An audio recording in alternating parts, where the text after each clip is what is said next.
2024 is less than a week away, and today we're going to be going over Group C, full of amazing talent across blended regions, and also an additional wild card slot. We'll be going over Liquid Echo, we'll be going over Team Spirit, and we'll be going over Twisted Minds, and then also who we think possibly will be making it out of the wild cards. Today, we're going to be taking a recap on what these teams had to do to get out of their region and qualify for the Mobile Legends Midseason Cup 2024, and also take a sneak peek at current gameplay from Liquid Echo out in the Snapdragon Pro Series. So it's going to be an exciting one. I appreciate everybody tuning in. Let me know your thoughts about these teams, and let me know which two you think will make it into the knockout phase.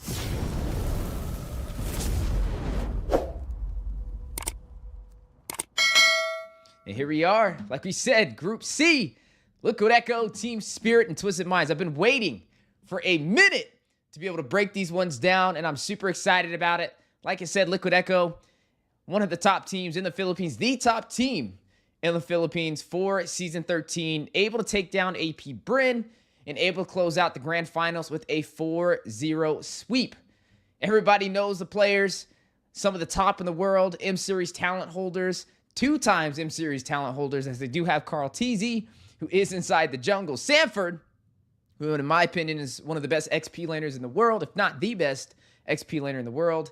JP, who snuck up on the scene. Everybody's been watching him.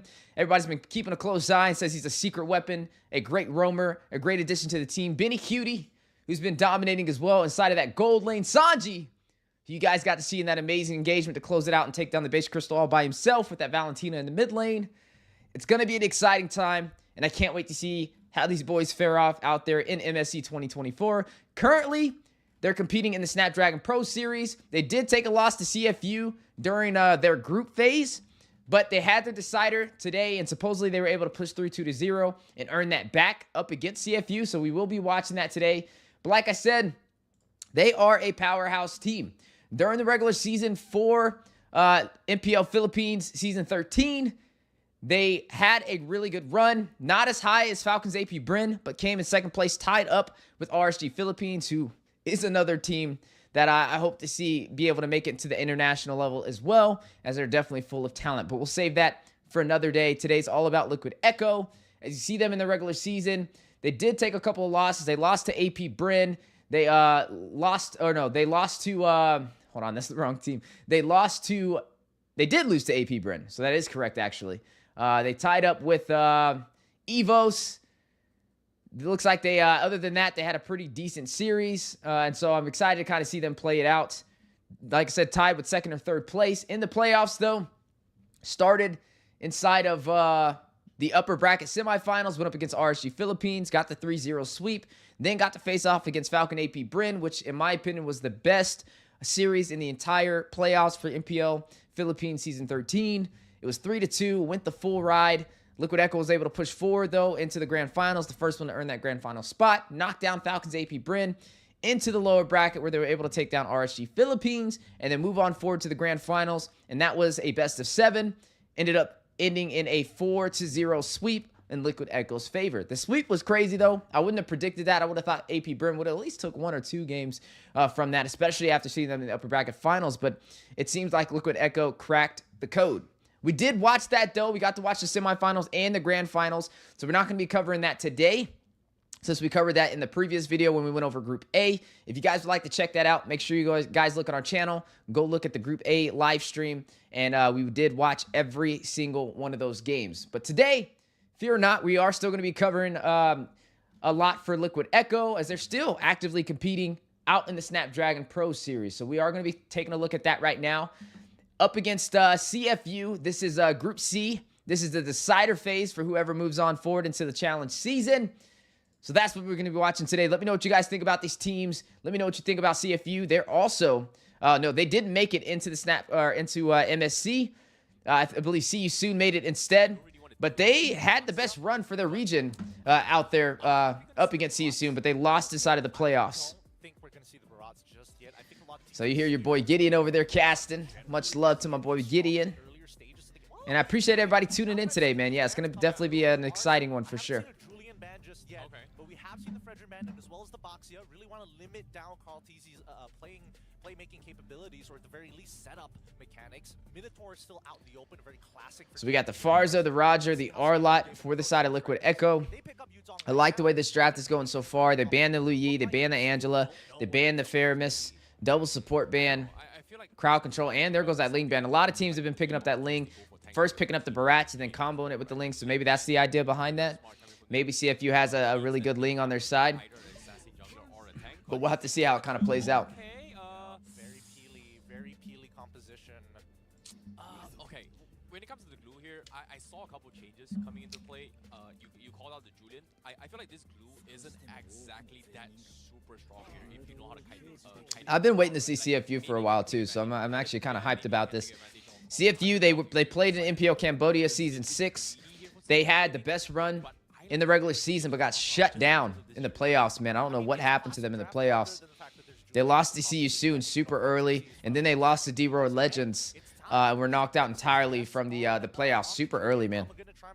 Kind of unfortunate for them, and that's how CU Soon kind of snuck to glory. And they were in, like, 4th place for their regular season, and they still were able to shine and rise to the occasion and make their spot into the MSC qualifiers. So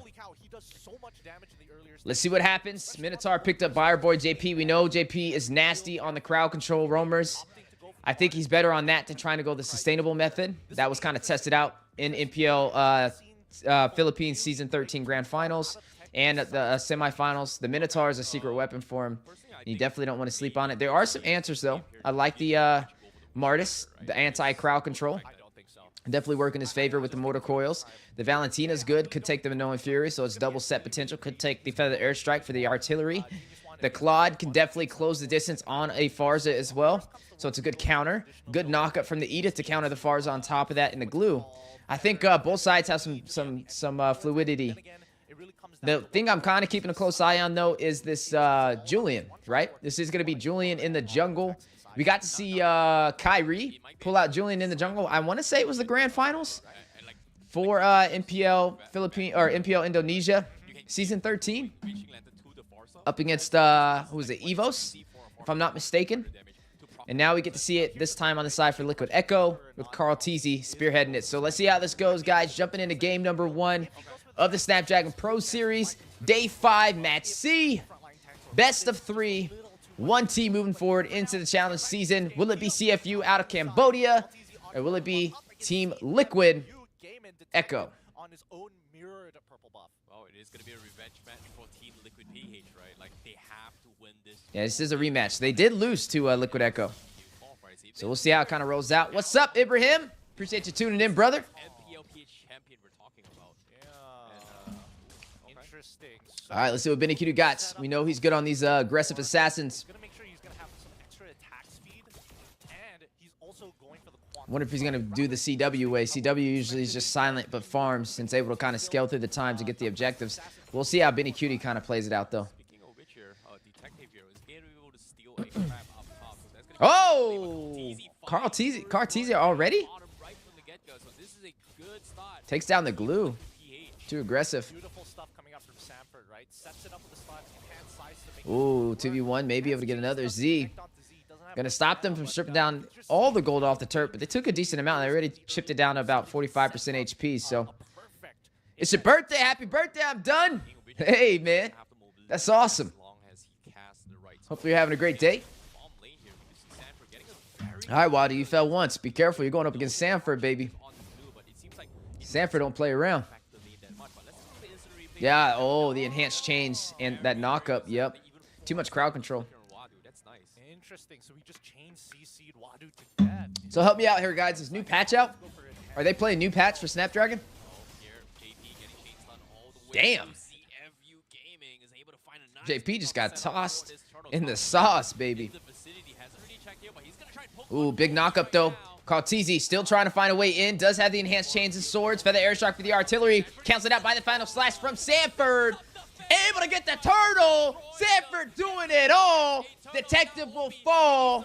Carteezy is the one to pick up that kill. Sanford will get another. As down goes Opie. 2 for none trade and the turtle for the side of Team Liquid Philippines. Wait a second, though.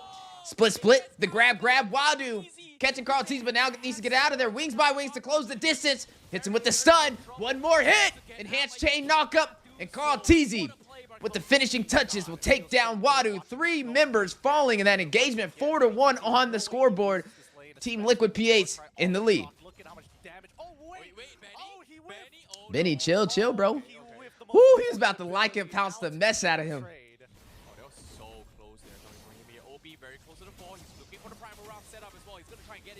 Ooh, big Minoan Fear knock-up. Sanji! Z will fall. That is going to be JP, the one to pick up that kill, though. Whoa! Quick moves by Sanji with the wings by wings. We'll find Opie as well. 2 members down in the mid lane.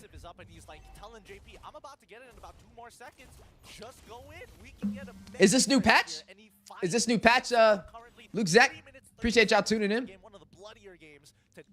Welcome, welcome. This is today, so this is Snapdragon Pro Series, so this just happened today. So are they playing on the new patch? It looks like it. I'm looking at Roger's build. Sky Piercer. Is that's the Sky Piercer right there, right? That item that Benny Cutie just picked up? So this is new patch. Nice. Nice! 2,000 gold lead for the side of Team Liquid Philippines. Sky Piercer picked up by Benny Cutie so far. Snapdragon Pro Series is good for MSC teams. They can try and experiment and practice on other meta hitters for sure. And a lot of teams inside of the Snapdragon Pro Series are in MSC. Big knock-up though. Minoan Fury over there by JP. Will catch 3 members and get a kill. Finds Opie. Carl Teasy will find that kill. JP will fall. Detective's going to fall as well. Z right after him. 4 members down as Zing is next on the chopping block. Will have to tuck his tail and run away.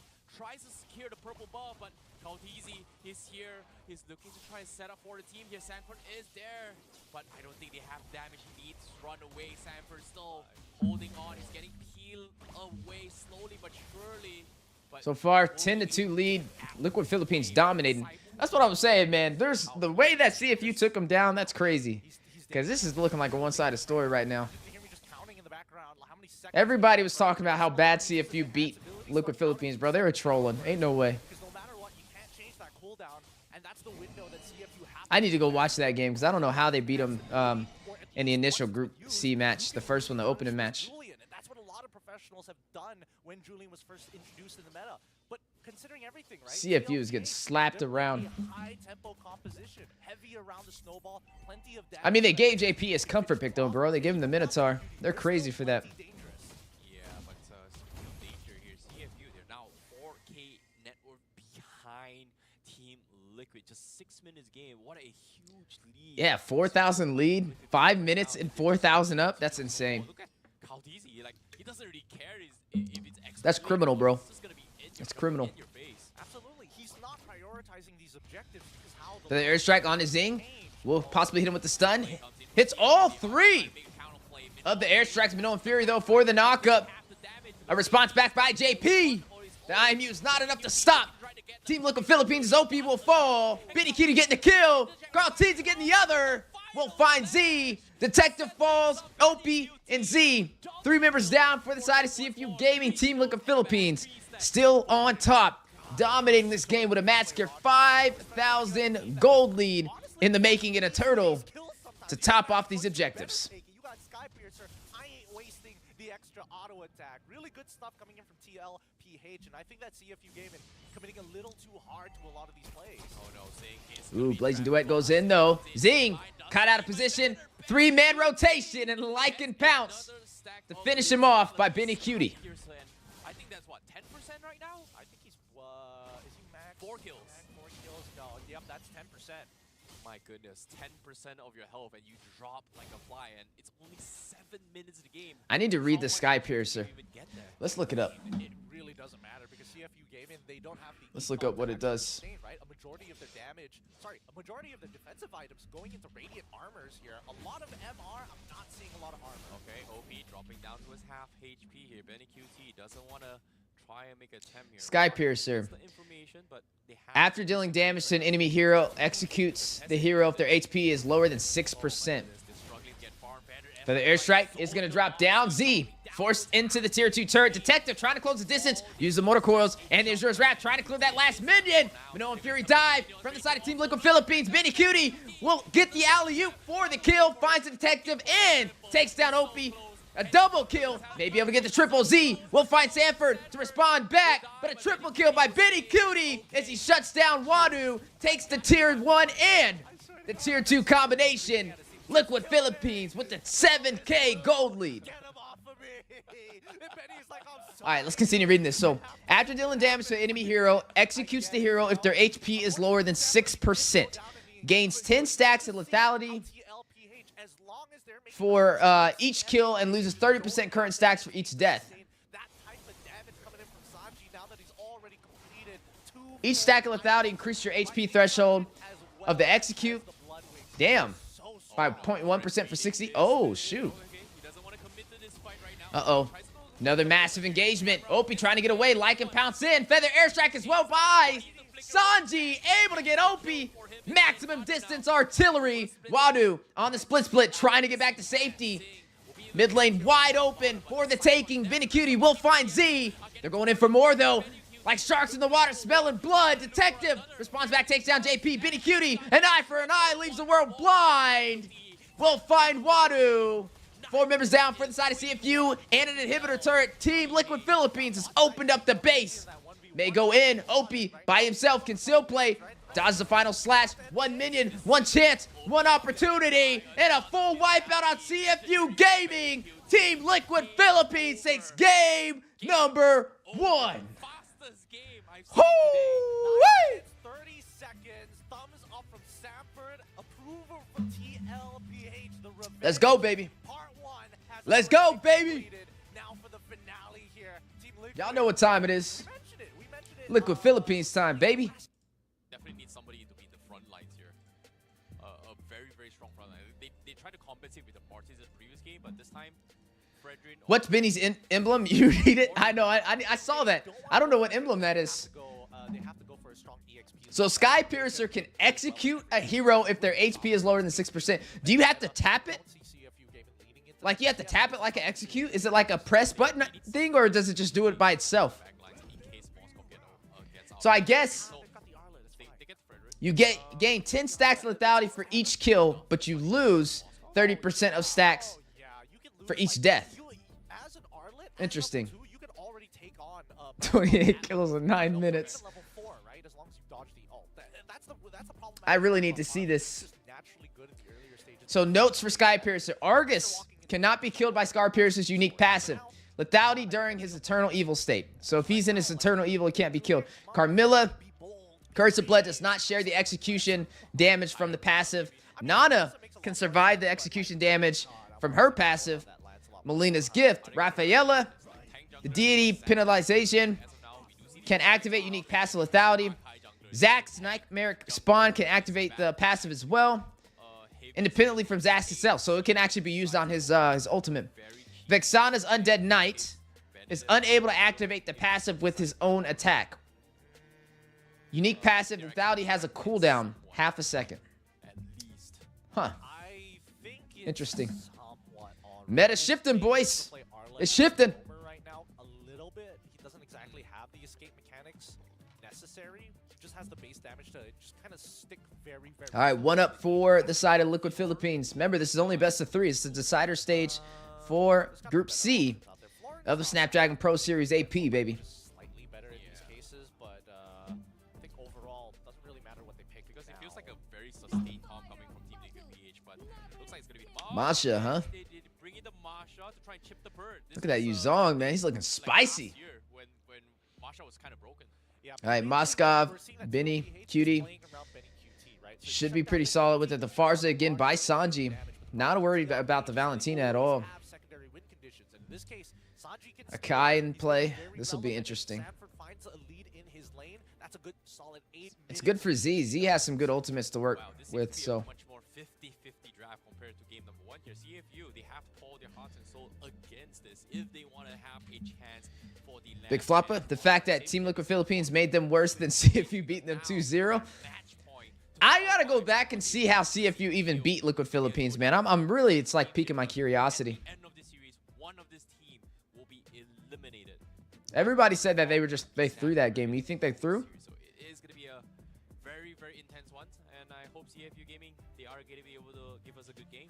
I think this time around they should be able to give us a pretty decent game here. It looked like they're in like a hotel room playing. Or we expect to see some real combat going around. I think around the mid game is when we're expected to see these teams really pop. Oh yeah, they're about to be lit. It's gonna be fun. Held towards the EXP side of the map, like Benny QT up against Zing on this quad should be pretty 50-50 overall. More inclined for Benny QT. I can't wait to see them all. It'll be cool being able to meet everybody.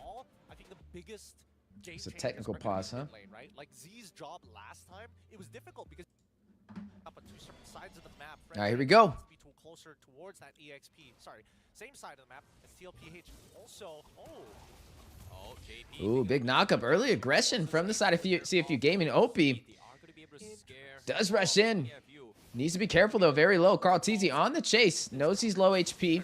May go in for that orange buff. Detective almost there to be able to chip it down. OP caught out by Sanji. First blood for the side of Team Liquid Philippines. But TLPH now on the full aggressive mode, and they're going to try to steal cam off Detective. Here comes Petrify stun. There he goes. Big knockup on a Detective. May be able to get another kill in Team Liquid's favor. Carl Teasy able to take him down. No response back by CFU just yet. This is a great play coming Stun in the mid lane. Z very low. 1v1. Carl Teasy and OP. Sanji thought about going in. He's thinking about it. from the early stages of the game. They got JP to actually early leash the I thought he would have went back. Looks like he's going to clear those minions first, possibly. For Carl Teasy, so when he walks up, instantly one hit, walks away, and is able to start invading the enemy jungle. You need to be with Leo and MSC. You're good at adding flavor to the words in the situation. Appreciate you, my man. I would love to cast with Leo. I've never he's one of the few I've never casted with. We're cool though. I just never had the opportunity. Whoa! That recall spam looked cool. I haven't seen that one. Is that a new one from Benny Cutie? Zing's gonna initiate a little bit.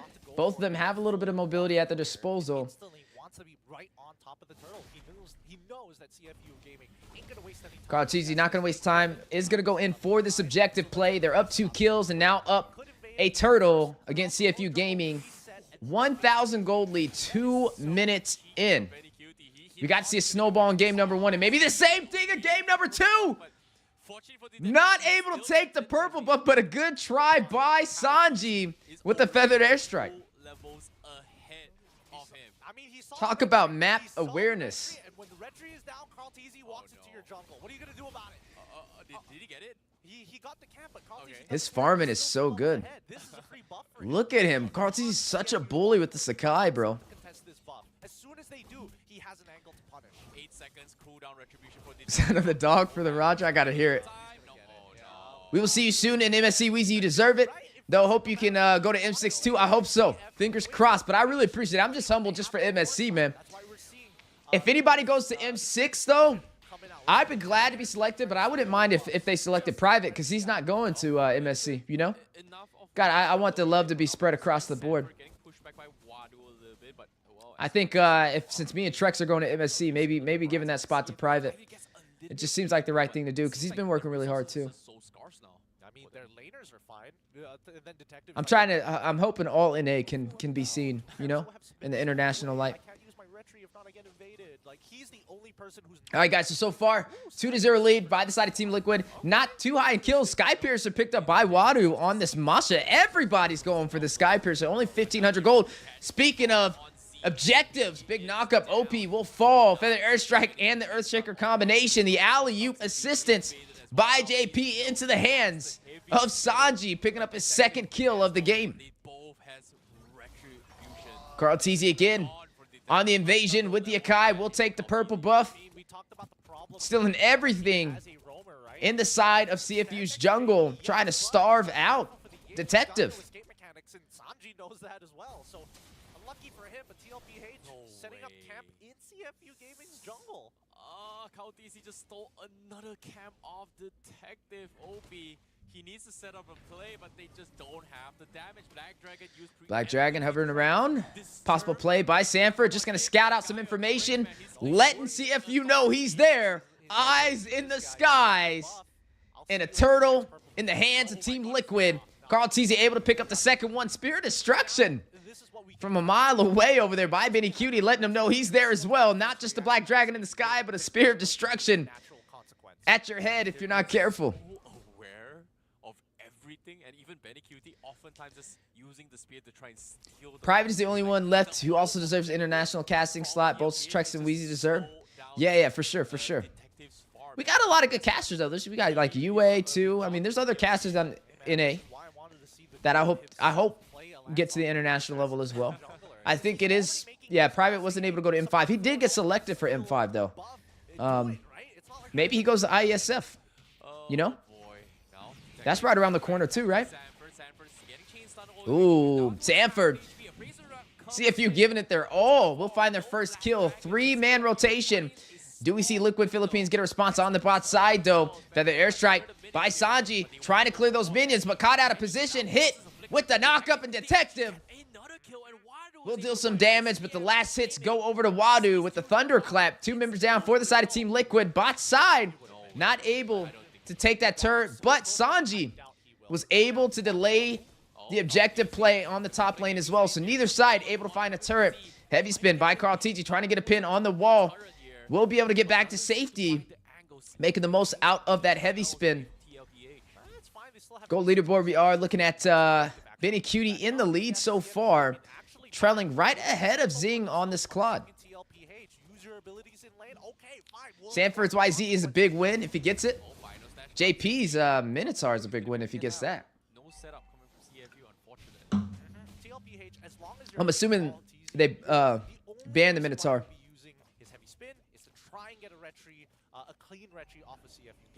Man, that turret's barely hanging on. 3-2, only 1 kill difference for the side of the Liquid Philippines, but major gold advantage, 1,500 up. Carl TZ trying to go for the third turtle play. 3 members of CFU make that 4 as he will pull in. Sanji from afar trying to even the numbers. Feather airstrike in. OP out. Sanji able to pick up the kill. Spirit Destruction connected to Z. And Carl TZ will be the one to get that kill. Another one will fall. Sanford will be able to take down Detective. Wait a second. Is it 4? Yes, it is. Carl TZ with the double. Will find Wadu. No members falling for the side of Liquid Philippines and able to take that third turtle in their favor. What was once a 1,000 gold lead, now at about 4,000 in their favor. Sanford with the massive Black Dragon getting CFU uncomfortable in these engagements. Benny Cutie with the Spirit Destruction, making the most out of that mobility to get there at a moment's notice to join the fight. And the double kill by Carl TZ to make the difference. Sanji, though, with the artillery. Z will fall. JP for the finishing touches. OP will be next. JP with the double in the mid lane. Liquid Philippines leading, dominating, massacring CFU Gaming. 8 minutes in, 9-2 on the scoreboard. Eunice is also good, an analyst, but she's always always what? BC? BC? She's still gonna cast, hopefully next NACT. Look at Philippines not done. OP will fall. Carl TZ picking up his 3rd kill of the game, increasing that scoreboard 11-2, 9 kills ahead of the side of CFU in a 5,000 gold lead. Some new emblems on the board. What is Detective running? What emblem is that? I need to... That's what I need to do. I need to start looking at all these emblems. So much is changing so fast, guys. I know everybody's taking notes on these new items, these new emblems. Speaking of all 5 here, do they even if they all right. all 5? 4th objective on the board. First Lord of this game. 3 turtles so far for the side of Liquid Philippines. I don't even think CFU is in a position to contest. Looks like Liquid Philippines not going to even give them the time. Detective trying to close the distance. Spotted out by JP. Forcing him out of the Lord pit. Trying to wrap around for the retry play. Not able to find it. And Carl TZ will secure the Lord for Team Liquid Philippines. Oh, busy. Yeah. She's always got a lot going on. But in a good way. Like, she was doing stuff for MWI. That's why she didn't cast an NACT. Like she was doing a lot of behind the scenes stuff for Mobile Legends. But I think she'll be freed up for casting next NACT, hopefully. Plenty of damage on this Masha, even with rapid boots to transverse the map a little bit faster. Unfortunately, he has Yeah, clear objectives inside of Liquid Echo's favor. always gets in the middle. Well, interesting enough, I do see the Queen Wing up on Detective here, but no, okay, JP. Ooh, JP. Go for a setup. He is Very low. We'll use the Primal Wrath. now he's gonna try and turn the favor and try and chip on the tier 2 Wadu from Looks the like they side. are trying to go in, doing a little bit of damage to that tier 2 turret, down to about 30% HP. Get a temp here. Yep, with so much early game advantages. and Yes, it being is. forward It's in the powered, same building, Lord literally. waves crashing It's a on all 1 week sides. after. TLPH are gonna It's skyrocket 1 week the after. economy, making sure that they really set the difference between the two. Oh boy, this is a pretty one-sided massacre here coming from TLPH. As you can see, TLPH, they're gonna start things off. Black Dragon hovering around. CFU, they Possible got play for the side of Liquid Philippines to open up the base up against CFU. Lord at about 50% HP. Feather airstrike from Sanji. half HP. Now is down for the count. Opie hit with the heavy spin. Carl TG trying to find the pin on the wall. Not able to find it. Down goes the Lord. Inhibitor standing. 50%. CFU on the defense. Will somehow be able to defend for now. Sanji though, wait. Wings by wings in the emote. Wadu will initiate. Checking the bush. Spots out the side of Liquid Philippines. Stacking up. Feather airstrike in on to Zing. Connects with 2. Round 2, take 2 for Look at the mid lane though. Benny Cutie trying to chip away this turret. We'll be able to find it. The base has now been opened up for CFU Gaming. And Liquid Philippines got what they came for. TLPH continues with the Massive advantage. 8,000 gold lead. Up by 9 kills. 11 minutes in. Longer than game number 1 though. But still a snowball and a domination. My goodness. Far more The valuable artillery from Sanji. landing it on Can't even step out the base without getting hit with a feathered airstrike. Look at JP. They're so far ahead to a point that whenever What's up, Alizarin? How you doing? he just drops it to make sure that CFU Gaming stays in base. Yeah, he ain't wasting any time. Crazy. I gotta check out all these new patches, bro. People are complaining about like, These new updates, new items, everything. It's the mid lane meta, right? Any scaling mid No, lane my does well. goodness. There you go. BMI, Blazing Duet, Zing almost able to find Sanji. Able to get out of there just in time. Wadu able to take down JP. Not able to get the initial kill though. We'll force out the recall back to safety though. Force and regen. Lord now spawning in. This will be the enhanced Lord though. Either side should be able to take this objective. You are looking at CFU already stepping into the Lord's territory. Guys, this is new Lord, right? This is the Lord with the penetrating. Same level, slightly behind on the econ with cheaper items. Couldn't do it enough. I like tell me mid laners are busted. Well, seems to be now with the Lord coming in play, TLPH with this lead coming in play, it doesn't even matter. I don't think Detective's going to be able to do much here. Black Dragon is zone off for safety. Secures a lot. Good play by Carl TZ. Able to get the Lord. Maybe able to get OP as well. Sanford with the Furious Dive takes him down. It just cannot get away at all. Nice. And you can see the rest of CFU gaming just watching OP go down, thinking like, I'm sorry, they haven't used feathered airstrike. We're Appreciate you, Alizarin. Where are you from? Oh boy, this is just one-sided massacre. And Yeah, this is a massacre. This is a domination. like they're only Can't be recall spamming like that when you're that far behind, brother. able to find some kind of picks. But in this case, Bro, I hope they have like jerseys and Letterman jackets. I hope the teams bring them because I'm definitely cashing out, bro. I need some MLBB gear for sure. Sanford is there. I Okay, want a right Liquid here. Philippines Letterman, There. I'm gonna go an there. AP Bryn, Now, with the Lord some coming Cloud9 in. merch. TP flicker forward. Ooh, Opie. Immobilized, taken down. JP able to get the kill. Furious dive in from Sanford. Bit the knockup. Able to take down Z with the Shaw residue. BMI. Zing able to find Sanford. The Blazing Duet detective will find Sanji. 2 for 3 though. Is Benny Cutie able to make the numbers work in their favor. And down He's trying his best to clear goes the the ball, base but it Crystal. doesn't matter. TLP A 2-0 sweep They take up against CFU Gaming for the decider stage match C. 2-0 CFU Gaming. What a domination. Yes. Fresh out the Philippines, grand champions from MPL season 13. And now moving on to the challenge season for the Snapdragon Pro Series, taking out CFU Gaming out from Cambodia and moving on forward to victory. Woo-wee! Fire. All right, guys, well, there you have it. That was today. That was the Snapdragon Pro Series for Liquid Echo. Like I said, we got to watch their NPL Season 13 semifinals and grand finals. Got to see them take down AP Bryn twice, a 4-0 sweep, and now able to sweep CFU Gaming to move on forward to the challenge season. I'm excited for them. I can't wait to see how they do to continue through the Snapdragon Pro Series. And that is going to be Liquid Echo out the Philippines for Group C. Now we're going to be moving on forward to Team Spirit, a team I've been wanting to watch for a while.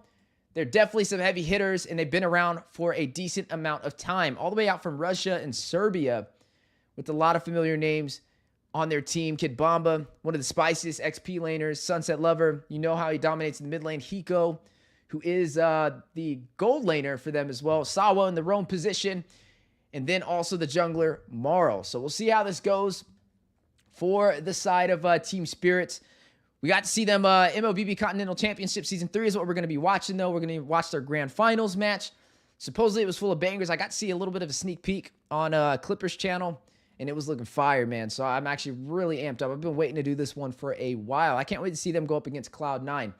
Now, taking a look at Team Spirit, just in the regular season, they were in the #1 spot. 11 matches, or Series 1, 2, tied, 1 lost, I believe. Either way, 24 games, 1 4 loss, dominating that entire season. Right behind them was Brute Force, and then right behind them was Mad Bulls. Looks like Team Spirit was able to push through majority of the teams with ease. They only had a struggle against Mad Bulls in the regular season. But now, as we jump into their playoffs, which we'll be looking at today, they started in the upper bracket semifinals just based off being that #1 spot in the regular season. They went up against VSG, able to take them down. Or no, VSG knocked them down to the lower bracket. Wow. That's actually a little surprising. So they climbed up from the lower bracket. They were able to take down Mad Bulls with a 3-0 sweep. Then they swept VSG, who was the one that took them down initially, with a 3-0 and a best-of-5, earning their spot up against Brute Force. And that's the first time they fought Brute Force the entire playoffs. It was a best-of-7, went the distance all the way to a game #7, and that is what we're going to be watching today. So nonetheless, I can't wait to see which way it goes. Like I said, I've been kind of keeping an eye on Team Spirit. There's been a lot of beef between him and Cloud9. So let's see what these boys are all about. And also Brute Force, who's in the wild card for MSC as well. So we'll be kind of keeping a close eye on both of these teams. Let me know what you think about them, though.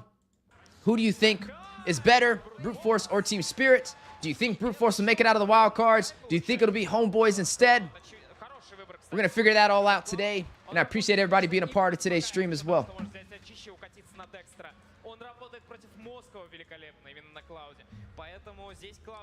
Imagine a jersey tier list from Wheezy. Oh, hey, I should make one. I don't know what they look like, though, but we're going to be vlogging everything, so maybe we do one. That was Echo not hiding their strats. Yeah, that's right. They pulled out the big guns. Let the world know. This is just a ranked game for Team Liquid Philippines. Yeah, it was a total domination. Tonight will be Falcons versus Evos. Team Liquid versus RBL. And for the last 2 spots in SPS. Well, that's going to be a fun one to see. IHC is Team Lil Gun. They got a rename, right? Are they? They're Philippines?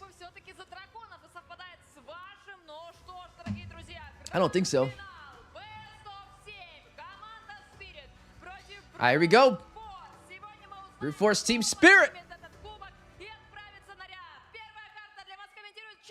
Bro, I've been waiting to watch this one for a while, bro. All right, let's take a look at the draft so far.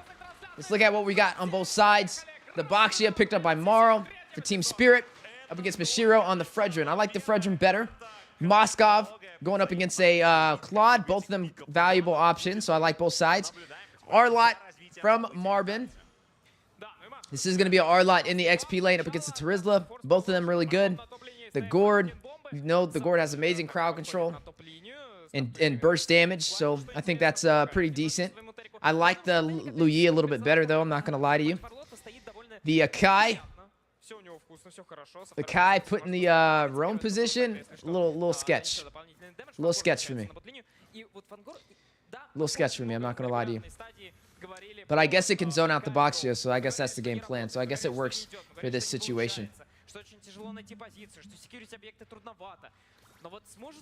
So I'm wondering, Skypiercer, is that going to be picked up by a player like Moskov, a hero like that? Does Claude go for Skypiercer? We see them both at the Quantum Charges for the mobility. Oh, they're in the Philippines for practice. Yeah, they definitely got unlucky in the grand finals. It was close, though.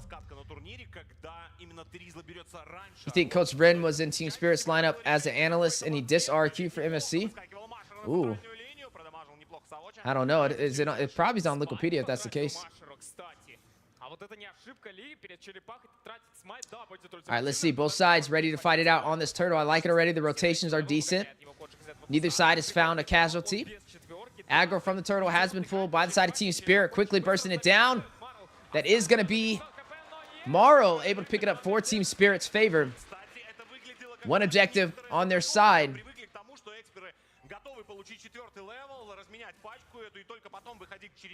That could have went south real quick. I'm surprised nobody fell.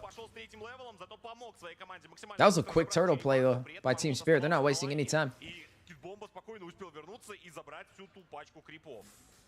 Вот так вот получается. Такой старт. Team Spirit забирают черепаху, но при этом Brute Force даже имели некоторое время некоторое преимущество. Фангор немного цепляет здесь Савочи. Ультимейта никакого не будет пока что. Что Хика, что Black March пока что необходимо достаточное количество золота в этой встрече. Так что не будем ожидать здесь, наверное, каких-то быстрых соло-киллов. Скажем так, в мидгейме на равных слотах Cloud должен с помощью ультимативной перебивать. All right, who's going to be the first to fall?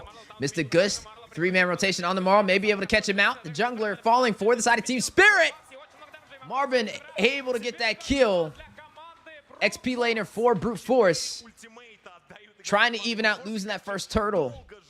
Off to a good start. Now up by 100 gold. Diversion play, though, into the bush. Hiko needs to possibly try and bait out the side of Brute Force. Blazing Duet in. Not able to hit the duality, though.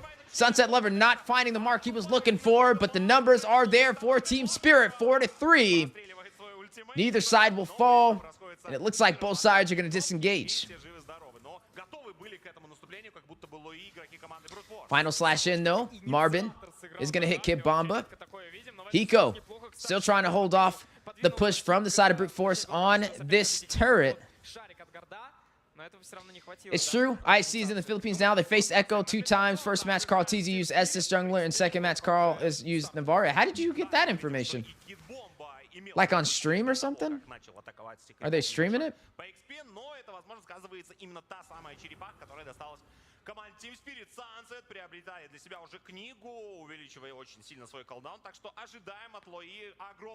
Calamity Reaper was picked up by Black March on the Moskov. I was wondering if they were going to see the Skypiercer. Ooh, heavy spin, though. Far behind enemy lines. Kibama needing to be careful. Brute Force now going to close the distance on him. No, they don't. They're going to go in for the turtle. Kid Bomba just being a distraction for the team, trying to buy them some time. But is it enough as he will fall? The turtle going to Team Spirit. I guess that's a trade. Still a 500 lead for the side of Brute Force, though. 2 kills for Marvin. Diversion play. Yet again, Hiko has his team on his side. Sunset Lover with the duality will connect on the Black March, forcing him out of his turret. Should be able to clear these minions. Now the proxy play from Maul, trying to dive in with the shield unity. Spotted out by Fanger. Will block him off and allow his teammate Black March to go back to safety. Oh, was Carl streaming it? That's crazy. He put Coach Brennan on blast, huh? It's supposed to be a secret, right? Coach Brennan doesn't want that information getting out? Сразу же Машер его перехватывает. 70 секунд до следующей черепахи. Интересно, пойдут ли на нее все-таки в этот раз Brute Force. Надо как-то вот сначала сыграть по героям, как будто, да? Потому что мы очень часто видим, как Spirit играет просто по объекту. Там стоит один Марл, набивает черепаху, забирает ее, в итоге забирает дополнительное золото плюс щиток для своей команды. И уже low kill game, Brute Force up by 2, but they lost 2 turtles. Another diversion play. Sunset Lover's not playing around with these plays down to the bot side to support Hiko. He's on it. But he keeps doing the same move. He's going to easily be predicted. He's got to switch it up a little bit.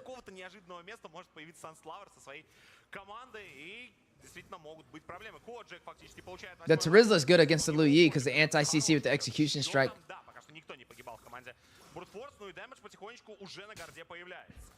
Хика бьет Фангора, уходит на копье.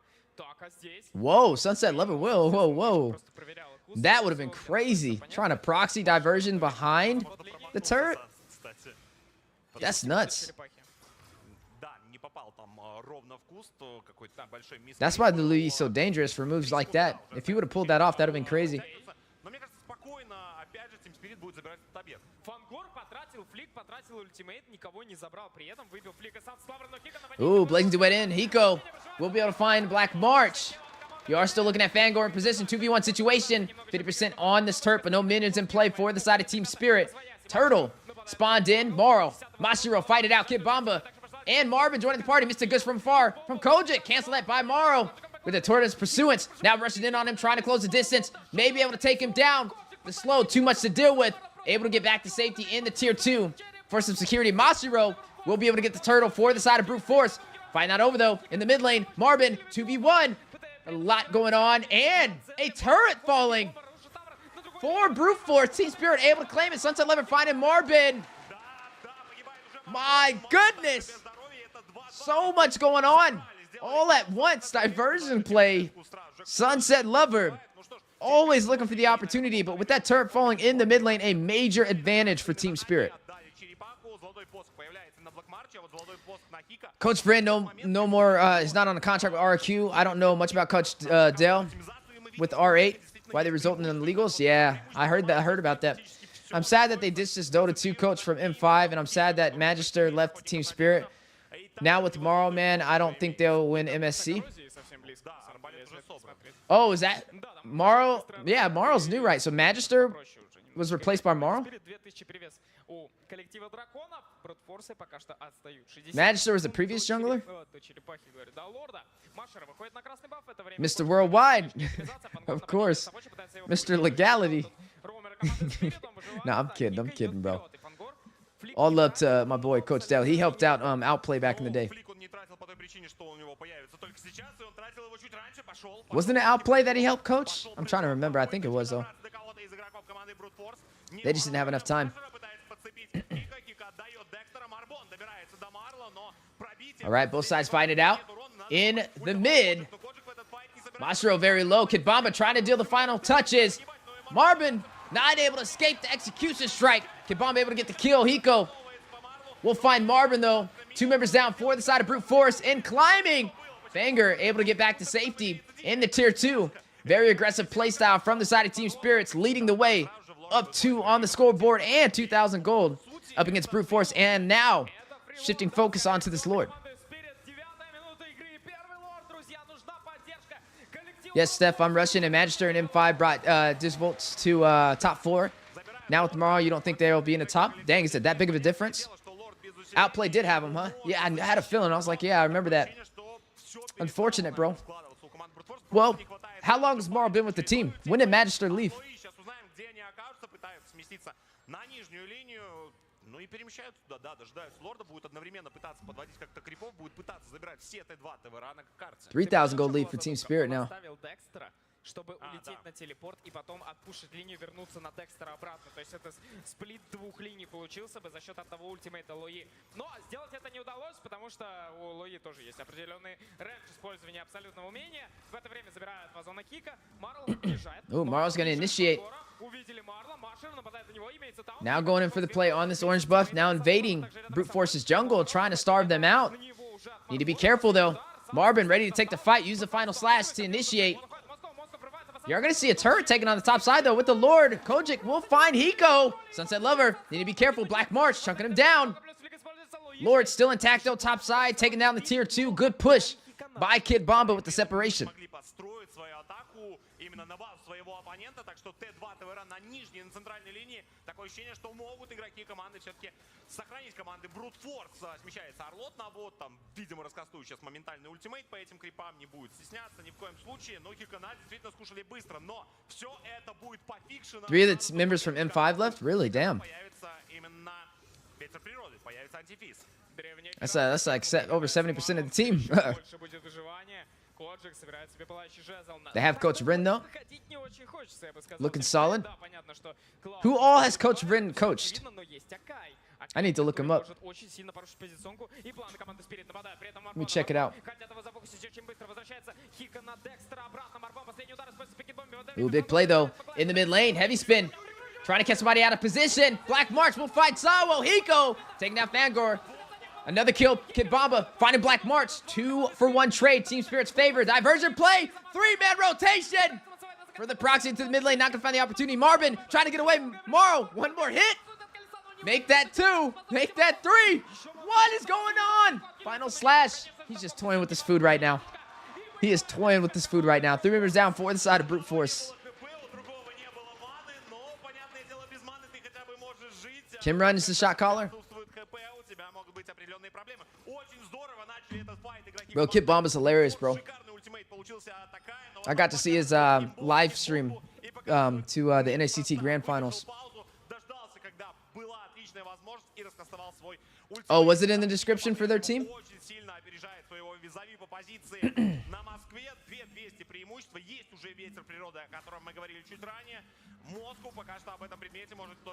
I'm looking right now.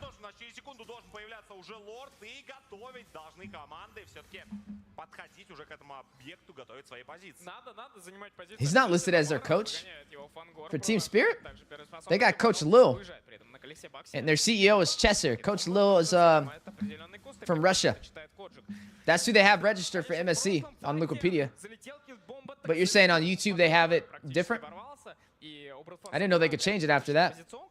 Казалось бы, да, у тебя в команде Акай, он нарушает позиционку оппонента, но есть нюанс, что и твой, скажем так... Yeah, it ended up going all the way to Game 7. That's why I really wanted to watch this one. Ooh, Blazing Duet in by Hiko, trying to find Black March, able to BMI, back into the jungle, almost spotted out by Kojic, trying to slow him down. Map advantage heavily inside of Team Spirit's favor, though. Yet to lose a turret, up by 3,000 gold, and climbing on these objectives. 2 turtles, only lost 1, and now going to go in for this Lord. This is going to be a Luminous Lord. Could be a major advantage for either side. Diversion play. They do go in for Kid Bomba. We'll go into the back line, spotted out by Fangor and Mashiro. Heavy spin on the wall with the pin and the Mystic Gush to seal the touch. Down goes Kid Bomba, 1 member shy for Team Spirit. Hiko will find Marvin, though. 1 member down for both sides. Blazing Duet by Hiko. Still doing a lot of damage. Trying to find a member of Team Spirit. Sunset Lover will find Fangor, though. They don't have their roamer. Down goes Akai. Sunset Lover finds Black March. 3 members falling for the side of Brute Force. Meaning Team Spirits will win this trade and take this Lord.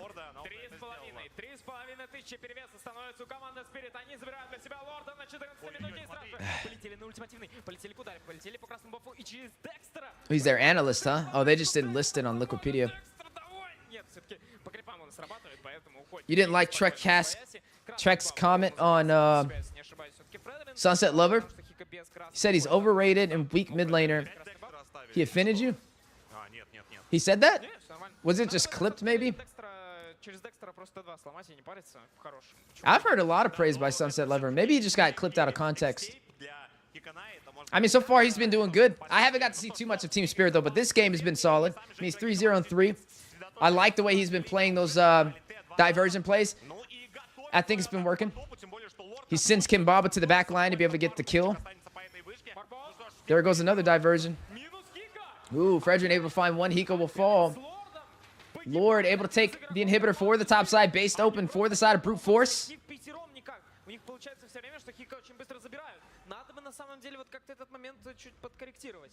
Очень опасно, да. Если забирают Хика, у дэмэджа там фактически нет. Да, конечно, мы понимаем, что Санс на Лои может шикарно раздамажить, может очень круто попасть по своим оппонентам. Проверяет здесь кусты. У нас сейчас Машина цепляет кит-бомбу.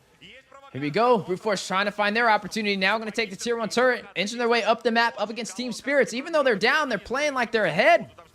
Definitely confident. Kojic with the Mystic Gush. Not going to hit the mark. Not going to find any members of Team Spirits. But they need to be careful. I mean, their base is opened up. They've only taken 1 turret from the side of Team Spirit. Overextending like that is very, very risky, especially 16 minutes in. The respawn timers are only going to get higher. Hiko should have the Golden Staff, should have the Demon Hunter Sword. I'm really curious to see the additional items he's picked up so far.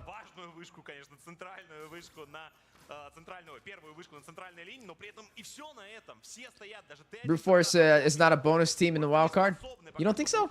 I think this is just this match. I think game one. Well, they're starting to turn it around. They're playing like they're ahead. We'll see. We'll see how it plays out. А что остается делать? Приходится только так. Так, инвиз пошел от Фангора вместе с Марбоном. Они выходят по Савочу, отыгрывает Марбон. Залетает также первая способность. Савоч. You think Brute Force is going to win the wild card? They're strong and heavy. What about Homeboys? You think they'll beat them? Решение на Раф. Sunset Lover is underrated. He's the main man for Team Spirit. I'm going to be keeping a close eye since you said that. После бессмертия даже какой-то дополнительный подхил. И ему Will Honor Kings beat MLBB in terms of popularity? Only one way to find out.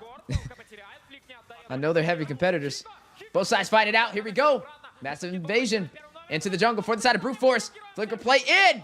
Trying to catch Kid Bomba. Need to get out of there. Marvin on his tail. Kid Bomba able to sustain himself. Has Sawo by his side. Marvin able to find Hiko. Without the marksman, they don't have the damage. Sawo will find Kojic. Hiko getting a little too aggressive right there. Final slash in.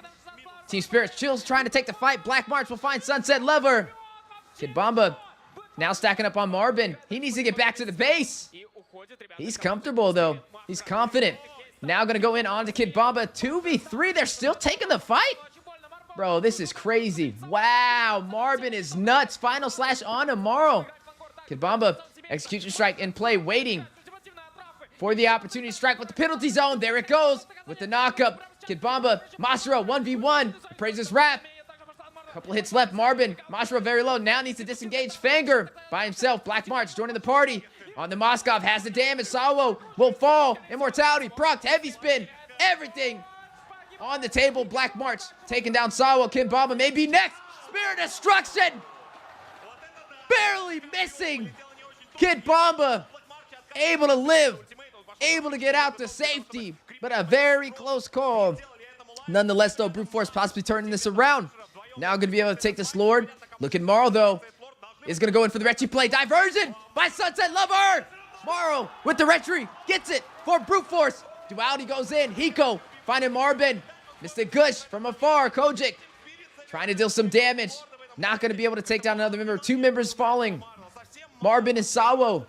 Lord going over to Brute Force. Did they just turn this game around? Жесть, просто жесть, а не игра. Вот этого мы и ждали на гранд-финале. Вот это должно быть. Первая карта реально хорошая складывается. Вопрос только, чтобы она была дальше такой. If Sunset Lover and Kid Bomba go as free agents, Sawo, a lot of the team will want them to play for them. I mean, they're definitely some high value players, bro, for sure. They split?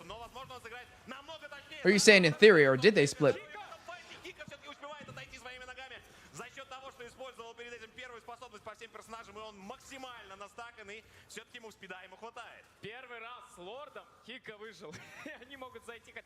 Was there HOK ads on this event? That's insane. I thought they were enemies, so I thought they were like competitors. Maybe they're working together. Who's desperate, HOK or MLBB?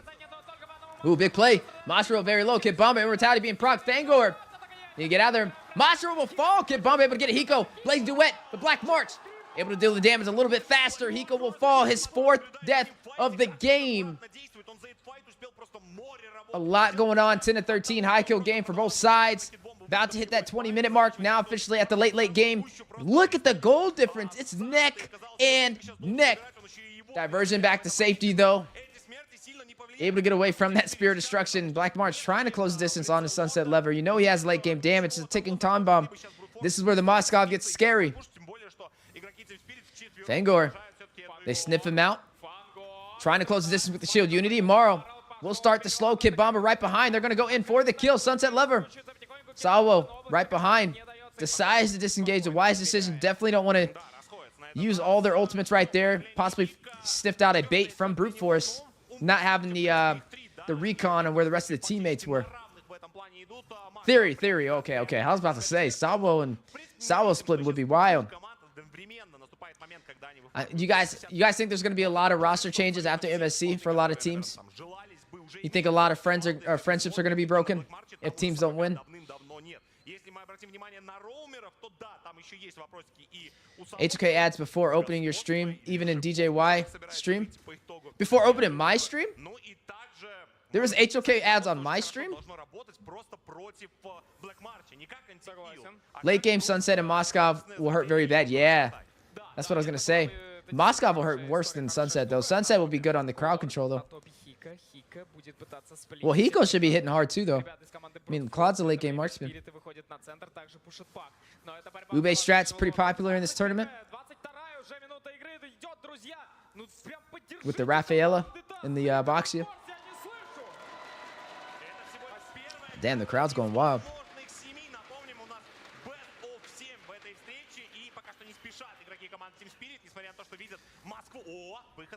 All right, here we go, boys. Anybody's game. Was that a diversion? It was. Sunset Lover used this diversion. Didn't get anything out of it.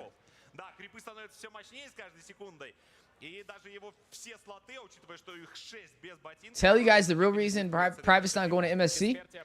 I don't know. I don't know if it really was a reason. I don't know if I don't think it was a reason. Maybe he just didn't get selected. Maybe he did. I have no idea, honestly. I know just as much as you, brother. All I did from my side is I got reached out to and I accepted. It's not always like you did something wrong. Sometimes you just don't get picked, you know, even if you work really hard. And he did work really hard. Ooh, big play in the mid lane. Both sides find it out. Mashiro, Immortality being proc. Sunset Lever trying to get with the duality. Kid Bamba will be the one to find a kill. One member down for the side of Brute Force. Lord still intact, but a lot of HP. Chip down for both sides, and they will disengage.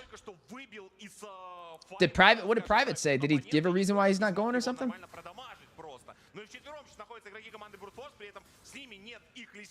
I mean, I've been casting for, let's say, a little over 2 years, and this is the first international event I've been invited to, bro. And I didn't do anything wrong. I just didn't get selected. Last year, they picked Trex. Well, no, the year before that, they picked Trex for M5, or M4. And then M5, they picked Private, but he couldn't go. So they picked Trex as the backup. I didn't get picked up as a backup. Honestly, that did hurt a little bit. I thought I would have at least been a backup option, especially not going to M4. I thought it would have been my turnaround, but sometimes the cards just don't play in your favor, bro. It's just life, you know? I'm not mad about it. I'm not mad at Trex. I'm not mad at nobody. And Private will be just fine. You still got multiple tournaments going on this year. IESF's coming up. Hopefully he can get that. If not, I wouldn't be mad if you got M6. You know?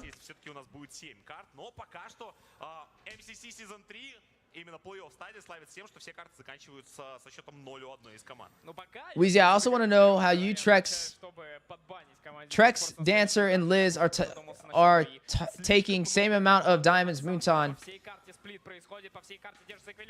How do I have 300k and Dancer only has 30k? Maybe he spent all his. I'll break that down in a second after this game ends. Looks like it's going to come to an end right here. Team Spirit trying to close it out. The Lord is getting bursted down with the swiftness. Mashiro trying to close in. Good final slash from Marvin. Heavy spin, though. Trying to get a pin. Forcing Marl back. He's dead. There's no way he's getting out of that. Great placement. Great defense from the side of Brute Force to delay the inevitable. Team Spirit now out of the base. Back with the diversion. I didn't think he needed a diversion play there. Interesting. I have 300,000 diamonds because I don't spend my diamonds. So, I've been making content for Mobile Legends for over 2 years. And, I have majority of the skins already. So, every time I do, like, content and stuff, like, I get a monthly salary for diamonds. And I don't spend it because I haven't had the time to really play. I've been casting so much that I don't play. So it's just been stacking, bro, honestly. That's all it is. I'm sure Private's had around the same amount as me. He's just spent it. Maybe in giveaways. You know?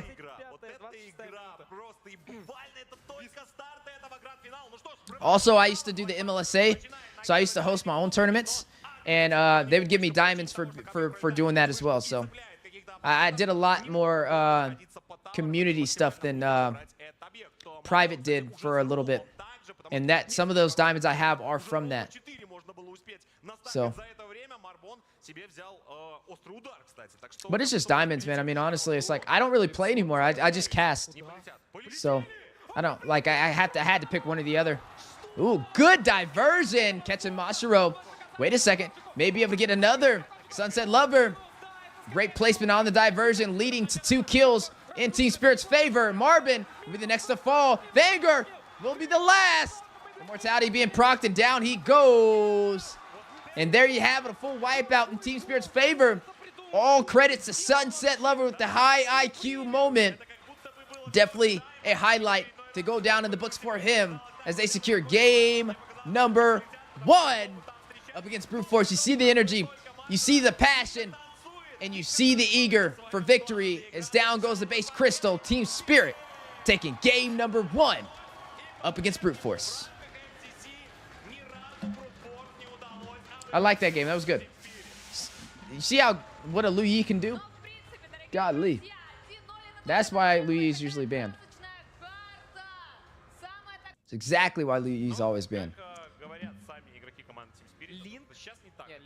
I'm happy that tank jungle meta is over and now Amon Zask will be perma-banned on MSC because Amon is too broken now with a 5-second cooldown on all levels. Is it a perma? Oh, you think it'll be? Amon and Zask? What's wrong with the Zask? Yeah, it's definitely game over. Indian Airlines.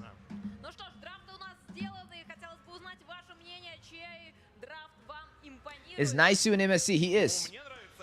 Naisu, Leo, Gideon, LaFell, Trex, Eterna, Mara, myself, Leo. It's gonna be a party, bro. It's gonna be a party.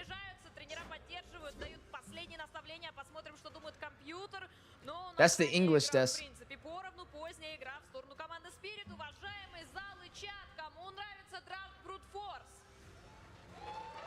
They buff Zast's damage and Amon's damage.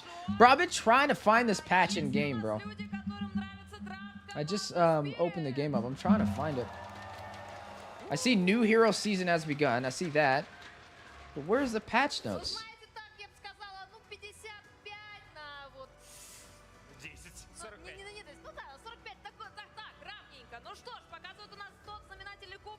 I don't see it.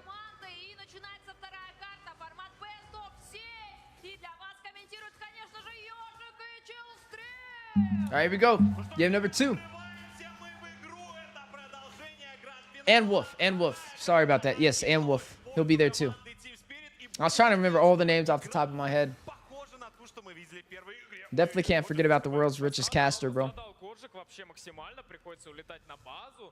Невкусно. И на следующий пак, кстати, он может и не успеть.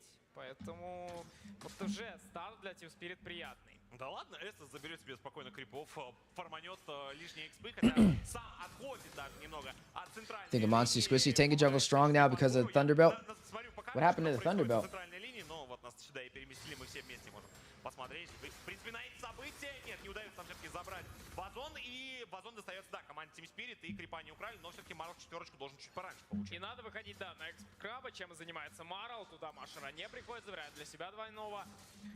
В это время на голд-линии Роджер против Москова.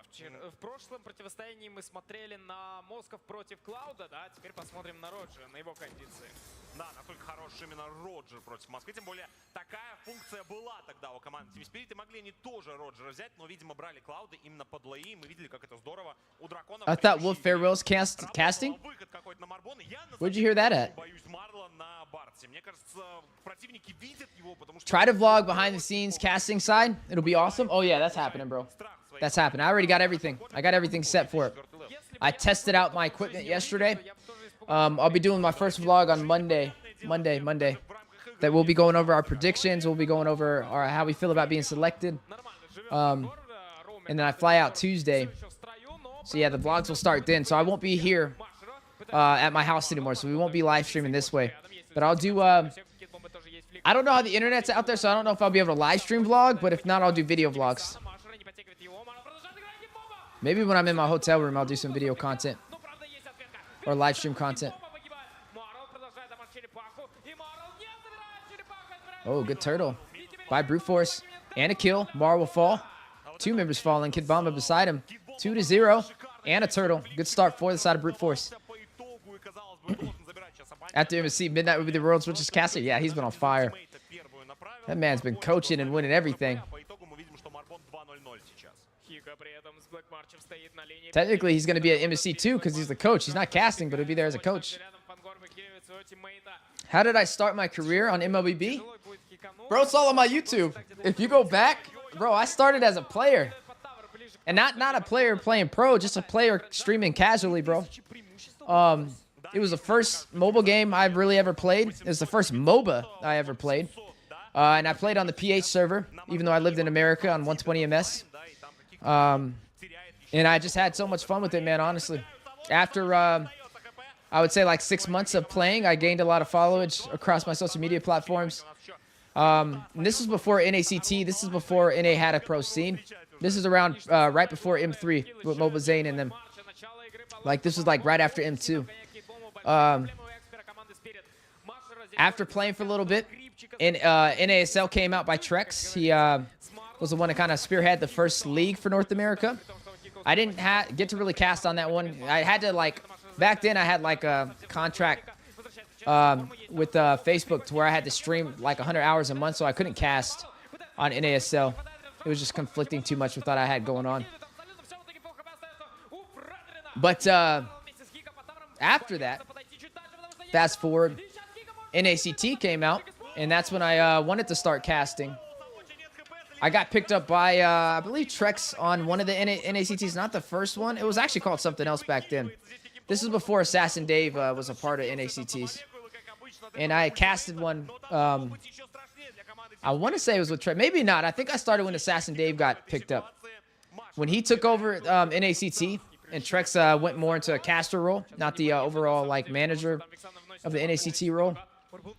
That's when Dave had reached out to me and had asked me if I was interested in casting, because I was streaming and I was hosting a lot of local tournaments for fun and just doing diamond giveaways.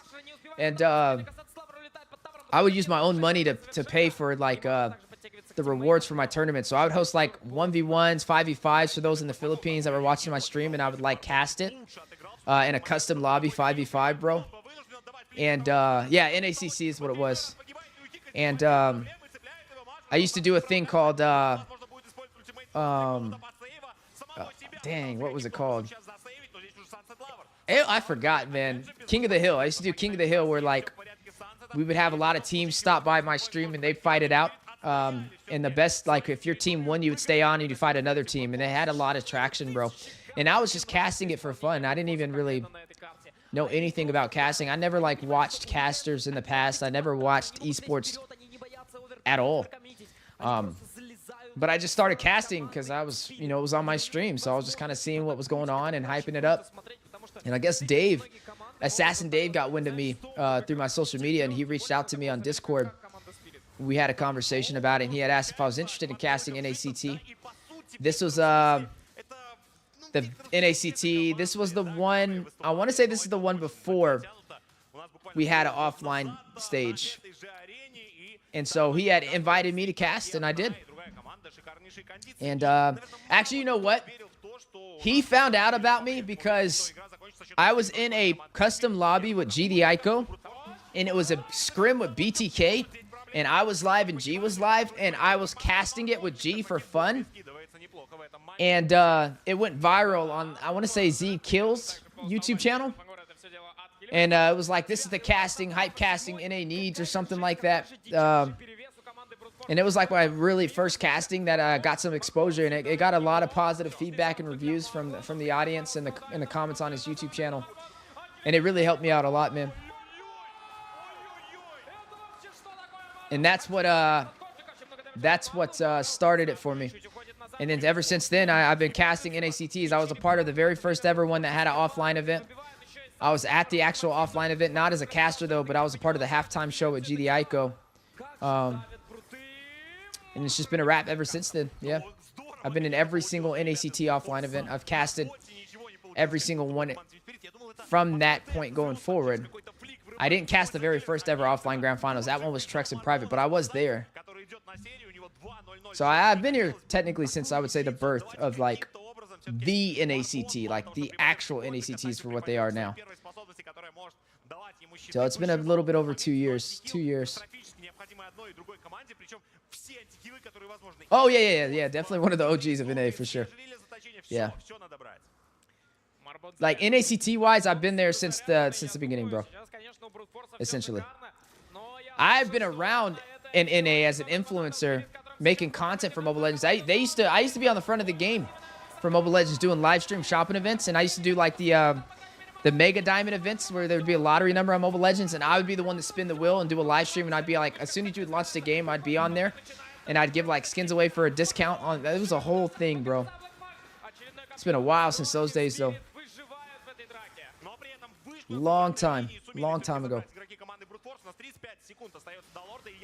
Steph, for me, you and Dancer are the best and most honest NA casters. G Ico is now too big because he's got a salary from C9. He thinks he's his big balls. Oh God. Oh my goodness. That's funny. I like G though. You think that the money's getting to his head? I haven't got to speak to him in a while, man. Why does the prize pool went so high for MSC? Saudi Arabia, they're making like a whole gaming cities. And it's not just for Mobile Legends. They're doing this for multiple games, bro. Like Dota's like 5 mil, bro. PUBG's 3 mil. I think HOK is 3 mil. It's all going on at the same time.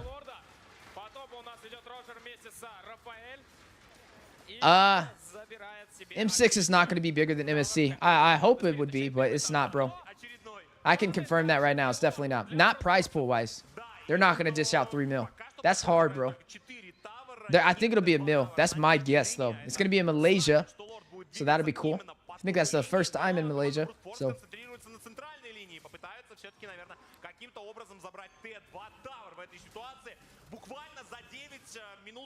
League of Legends is 4 mil, is it, for EWC? Yeah, they're making a gaming city. Like, they're actually a whole city dedicated to gaming. That's what this is all about, bro. Like, they're trying to, like, be the first ever gaming city.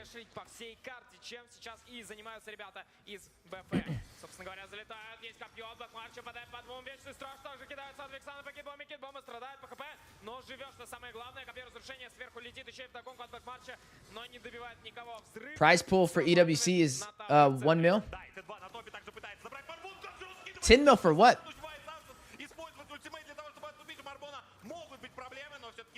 Steph, you know what's the difference between MLBB, League of Legends, World Tournaments? What? What's the difference? Are you asking me, or are you about to tell me what the difference is?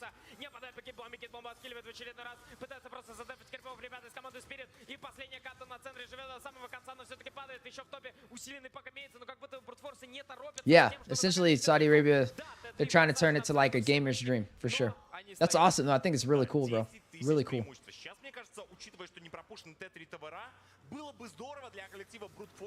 Yo, Brute Force is clapping back, bro.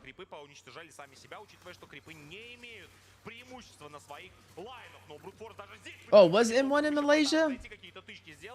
Ah, I didn't know that. That was Evos and RQ Hoshi, right? Evos won? I didn't know it was in Malaysia. So they just circled back now, huh? Where was M2?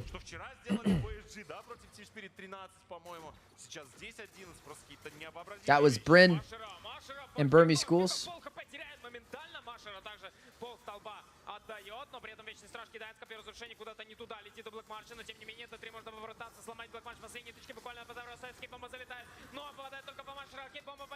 Damn, Kibama's out. Black March going crazy with this Moskov. The Estes, bro. Miles next. He's down. Hiko's ooh, close. They don't have minions. No, they do. Ooh, good play by Hiko. Able to catch Marvin. Smart. Nah, this might be GG's. Yeah, this game. Black March. They got to get Black March. Oh, Hiko! Hiko! Hiko! Get him! Oh, like, oh my God! Oh my, yo! Savage, bro. That is how you defend. That is how, you know how many players would not do that right there? Minion prioritization, bro. Take that minion out and punish. Golly.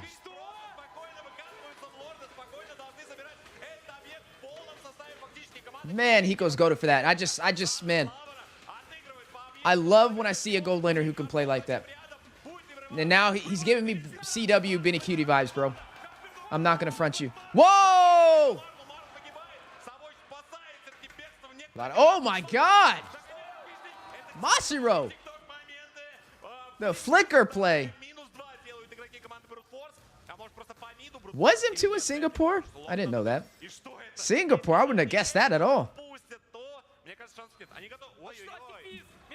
M3 was in Singapore as well? Oh, damn.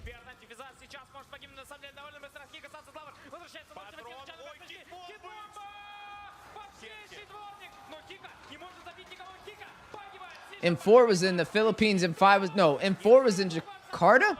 M5 was in the Indonesia? Or was it the other way around?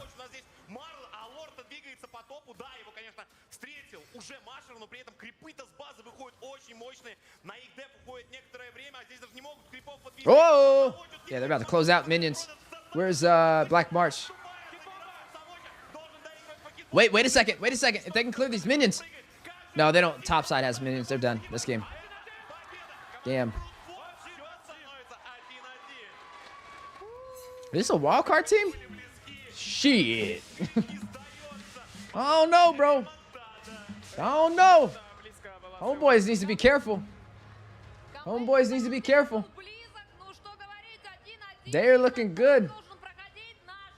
That was impressive, bro. That looks a little bit more impressive than what I've seen from Homeboys. Russian Ube strat, huh? So, in every tournament, you have a different champion in drama and furious battles. In League of Legends, you only have one champion, T1. And it's sad because a lot of teams quit to play League of Legends because of T1. Oh, really? They just had one team dominating? Wasn't that their team? The guy's name, like, Joker? Was it Joker? Hacker? Who is the player I'm thinking about from League of Legends? I seen it, like, I was watching his documentary. It was like, Faker. You know what I'm talking about? M2 and M5 was worth watching. I broke my sleep schedule because of that. World started in 2011, and T1 has only won 4 times. 8 different orgs have won it since, or total. Yeah, Faker. Brute Force is on TS. Yeah, they were on their heels. They're on their heels, bro. Definitely on their level. I said Joker.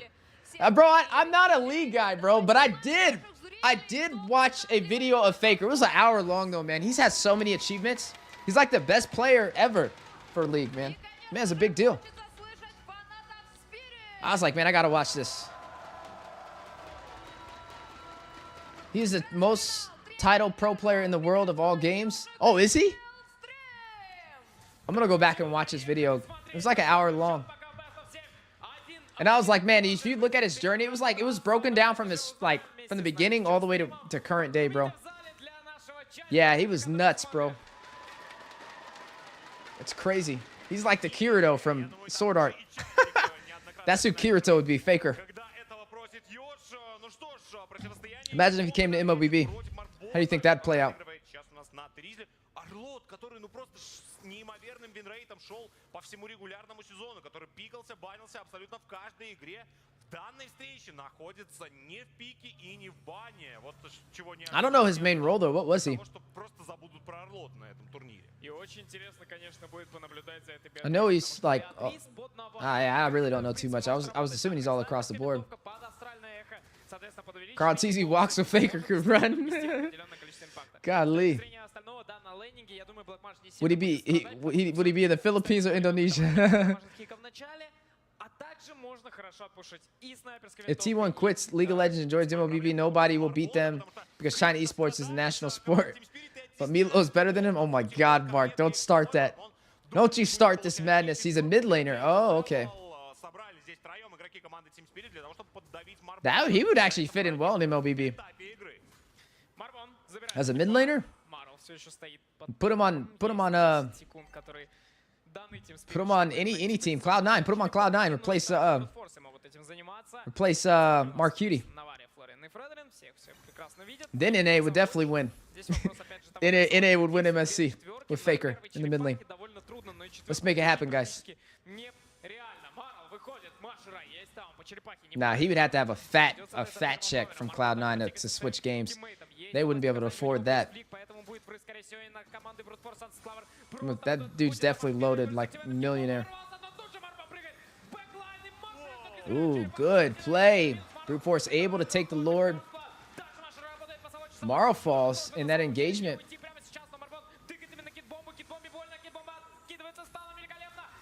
Sunset Lover finds Marvin. 1-for-1 trade. Brute Force gets the Lord. Or, yeah. Turtle, not the Lord.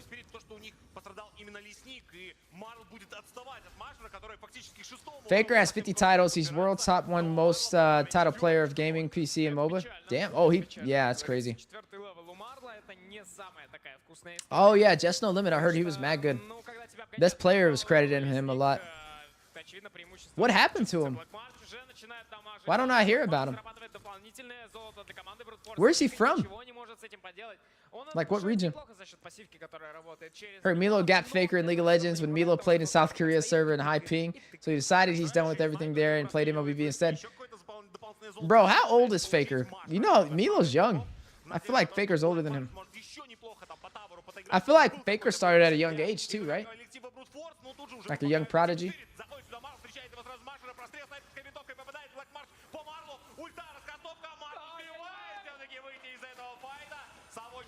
Oh! Sawo needs to get out of there. Mashiro on his tail. Mashiro able to get the kill. Sawo will fall. Team Spirit down by 1 kill and down a turtle. He's 27. He's about the same age as me. Milo's like 21, 20. T1's not a China team. Oh, God. He's 28. Oh, yeah, I'm 29.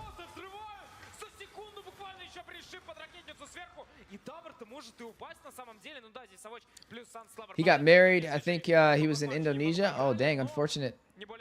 Does he still make content?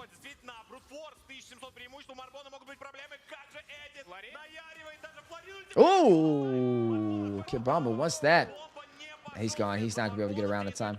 Not even worth trying. Yeah. Too old. We right there, right there. I got one year to go. I feel 21 though. I've been big on my fitness.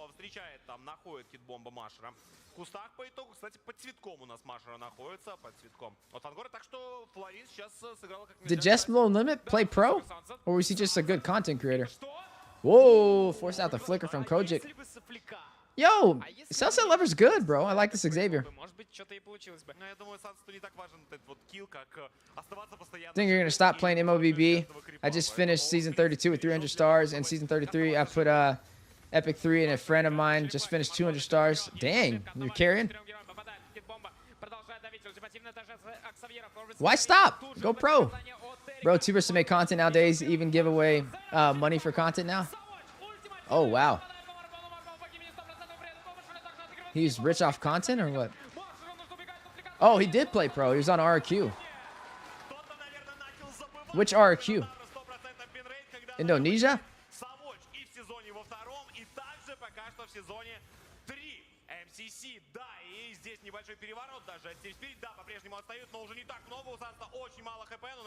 You started focusing on his YouTube? Dang, he was like OG, huh? Like opening MLBB?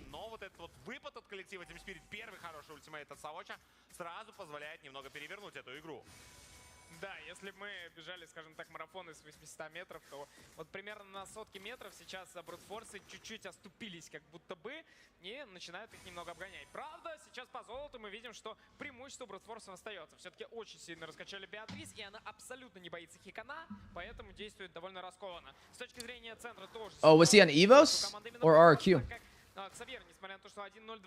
What's the point to grind to Immortal when I'm going to be Epic next season? Week of people...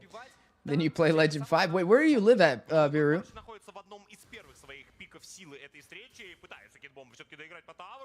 What's up, Ray? Wishing Lantern does 10% current HP damage. I thought it would be max HP. Oh, I need to look that up. Oh, thanks for reminding me. Let me check out these new items. I said I was going to do that. I need to check them out.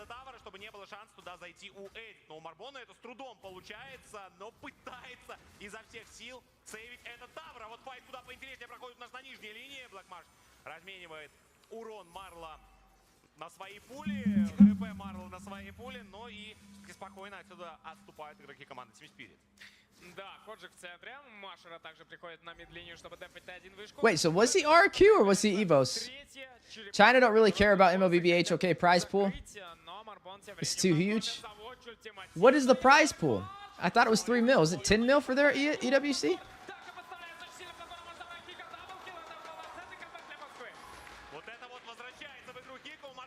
Ooh, good flicker, Kid Bomba. Bro, y'all are is saying they don't think Brute Force is a good team. Nuts. Absolutely blasphemy, bro. They're definitely Team Spirit level. Ну да, Team Spirit уже выходят вперед. Брутфорсы оказываются во второй позиции, скажем так. Oh, I'm not Trex, I'm Wheezy. Is Trex here? He flies out the same day I do, I believe. We fly out on Tuesday. This Tuesday. We'll both be there on Thursday. What's up, Leo?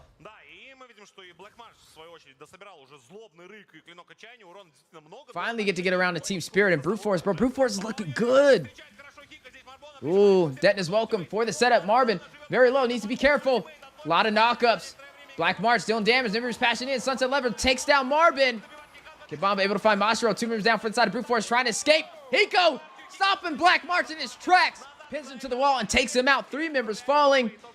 Team Spirit standing strong. Now has a major advantage, up by 1.8 gold. And also 5 kills at the 9-minute mark.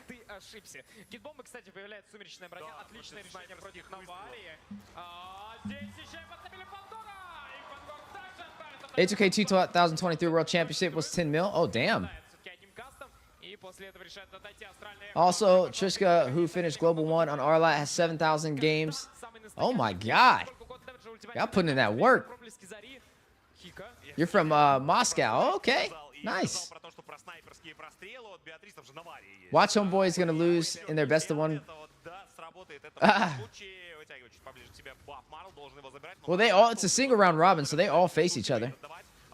So we'll get to see Homeboys go up against Brute Force. I really want to see that as the wildcard match. I have to see, bro. I wish I could live stream it with you guys, but I'll do a video after wildcard each day and post it on YouTube. Or I'll probably go live in my room and we could chat it out. So make sure you guys stop by every night after MSC ends. I'm going to go live in my room.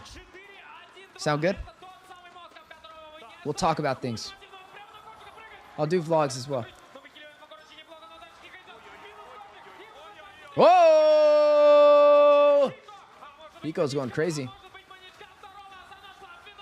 Damn, all right, Team Spirit. Wildcard, I'm looking forward to IHC versus Brute Force more than Homeboys? Really? How has the Team Lowgun been doing? Where is Team Lowgun from? I keep forgetting their region. Is it Malaysia?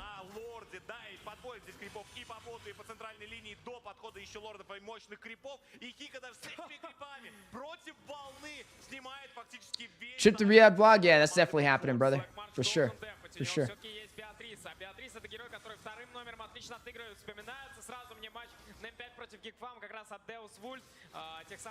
Yeah, 12,000 stars and he still went back to Epic 1? That's criminal, bro.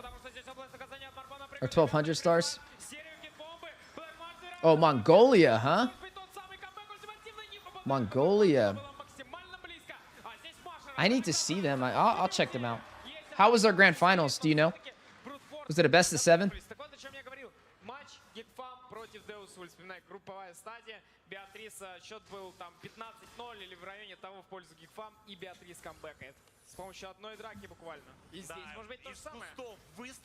And why did they switch to IHC? This is new, right? This like just happened for MSC? Действительно смог отстроить. Did they get picked up by a sponsor like all these other teams? Is that what happened? And they switched their name? Like a Falcons AP Bryn type deal? Or a Liquid Echo type deal?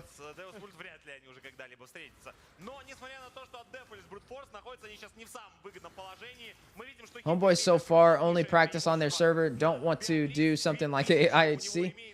Ah. Wait, so Ray, what are you saying? IHC is better than Homeboys or what? Or the other way around? 7 on 90 into the season on 97 stars. So far away from the 1200. Марл вместе с Кидбомбой, что хотят все-таки по Т3 доиграть, попытаться ребята из спиритов. Did Mongolia have a lot of drama? They won 4-1 in the grand finals, huh? Damn, a domination. That bad? How did they do in the regular season? Were they number one? They had a regular season, right? It wasn't just a tournament. Они только должны дефаться на базе, пытаться как-то выфармливать слоты, пытаться давать какой-то фарм Black March, возможно, даже не подходить вместе с ним на этих крипов для того, чтобы он весь этот фарм забирал. Но Амар в очередной раз забирает абсолютно весь лес команды Brute Force. Но вот Машера пытается там до красного добраться, но есть ощущение, что туда будет сейчас какое-то перемещение. All right, Team Spirit on the push. Only lost one turret so far. But Brute Force can definitely turn it around, bro. We see like they like to play like they're ahead even when they're behind.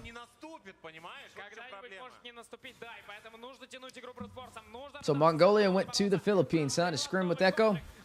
They're trying to take over the wild cards. That makes it even more entertaining and interesting to watch them.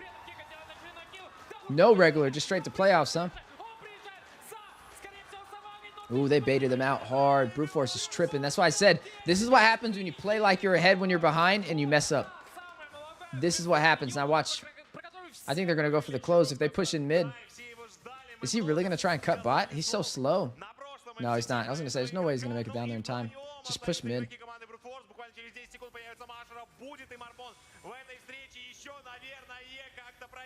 They got a little bit of a window to be able to pull this off. Yeah, they got it. This game. Good execution. Good stuff, Team Spirit. Good stuff. A little window of opportunity to be able to pull that off. If they would have went and tried to split that bot side, it wouldn't have worked out.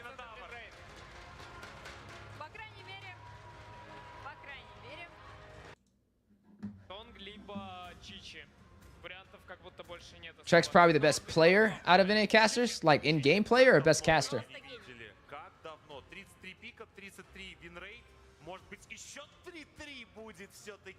All right, final picks on the board. 2-1 for Team Spirit. They're picking the Estus again. Brute Force won with the Estus last time. Looks like they're going for the same method twice. The Ube strap. Mathilda Brat combination for the side of Team Spirit. This would be good. Homeboys will regret if they lose against IHC. And now I really got to see IHC, bro.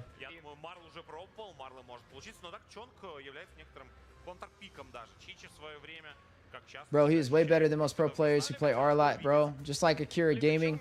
He is world top 1 fanny, 9,000 games, 300k subs on his channel. Who are you talking about? Who is this? Jess?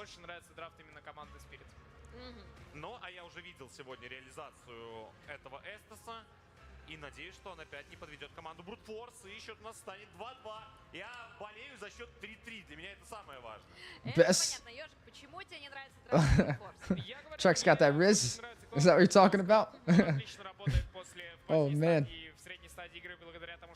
Instead of Trex cast, Trex Riz. Уезжает, мне не особо заходит, при этом есть Барт, который, ну, под Савочем, под Матильдой, он будет максимально быстрее фармить. Да, есть такое, то, что Матильда одна из сигнатурных героев. All right, I think we're jumping into game number 4, right? 2-1 for Team Spirit. Here we go. More assassins coming in MSC. I'm hoping so. That's the talk. I really want to look at these new items. I was trying to find the patch in game. I'm just going to have to like look through and just find everything individually. Because I don't see it. Is there a site you can look at and just read all the patch information?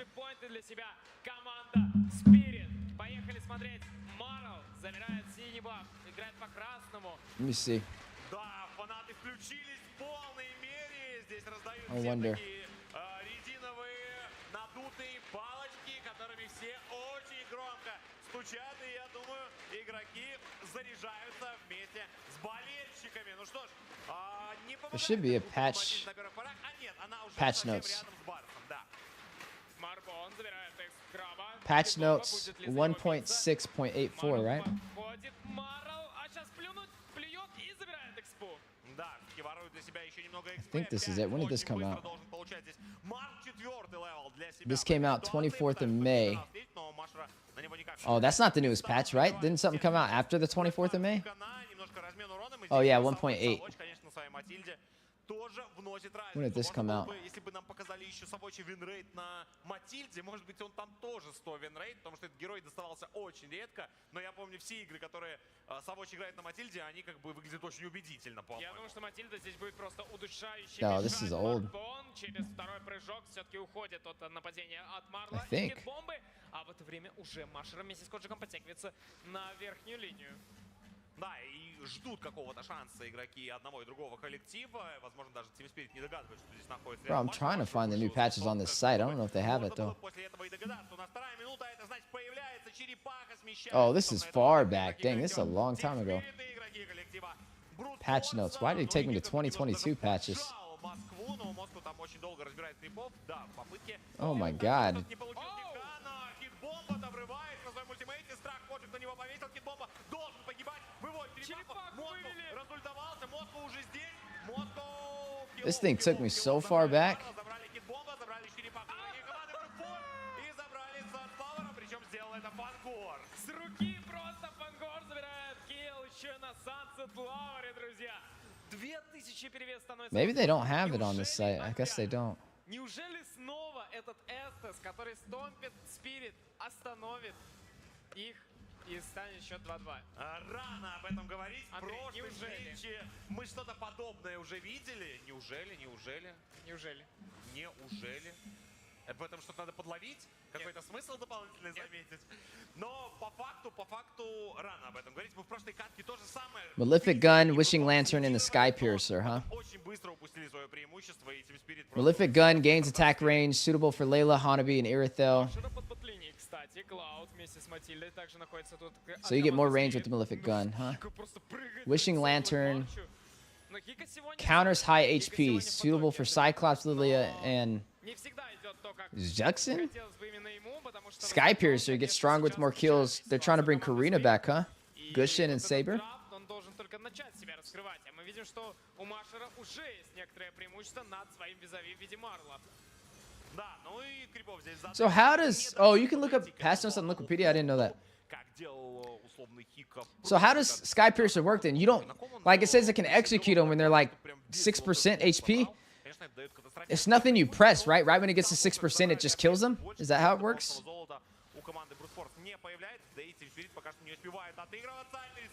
Oh, Juxin's the new hero, huh? New mage hero with official server will debut very soon. I gotta look her up. I'm gonna cover all this. We're gonna have to do a video cover. There's a lot to break down on this new patch. And a new revamped map. That'll be interesting to see. Wow. Да, Машеро пока что забирал свой синий баф, и такое ощущение, что готов идти через красный. Нет, сразу же выходит на черепаху. Главное, чтобы маны хватали, есть у него преимущество на целый левел. Sicilian hasn't been picked at all in the latest tournaments, and I know he's going to be a brutal mage. Let me look up Wikipedia. Let me look at the patches on there.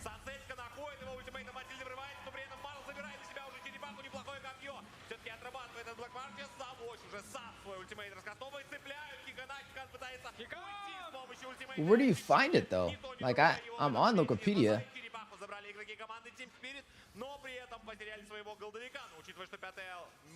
Can you paste it?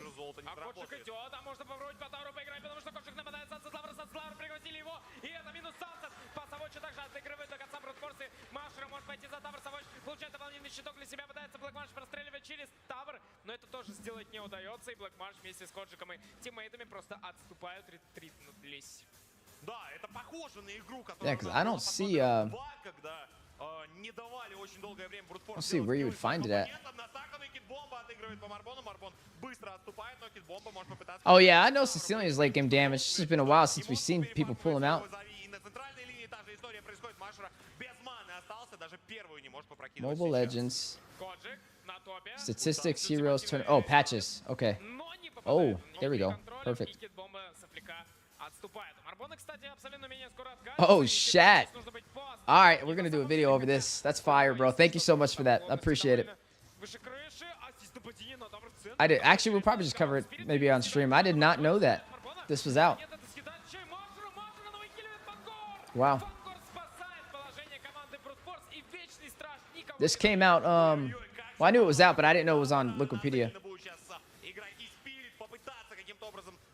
When did it launch, though? Does it tell you on Wikipedia?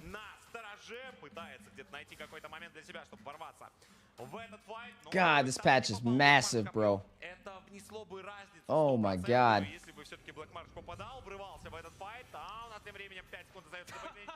1.8.92, huh?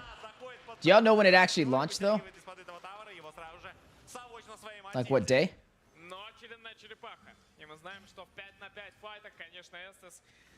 Вносит колоссальное количество импакта за счет ульты, за счет подхила, но вот сейчас Мара! Ooh, Marl. Good steal.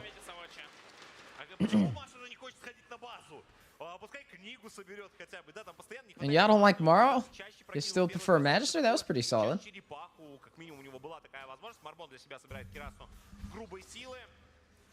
I'm glad that CC has fallen from the meta now. The new mage, Jexin, bro, she's brutal, man. Her second skill is the same like Tigreal ultimate, and she can lift you and bring you into the tower. Oh, I gotta see that. I'm gonna have to watch a video over her as well. I'll do that. Like when I do the patch notes, we'll probably do a video, new hero and patch note. Combine them in the same thing. When did she drop?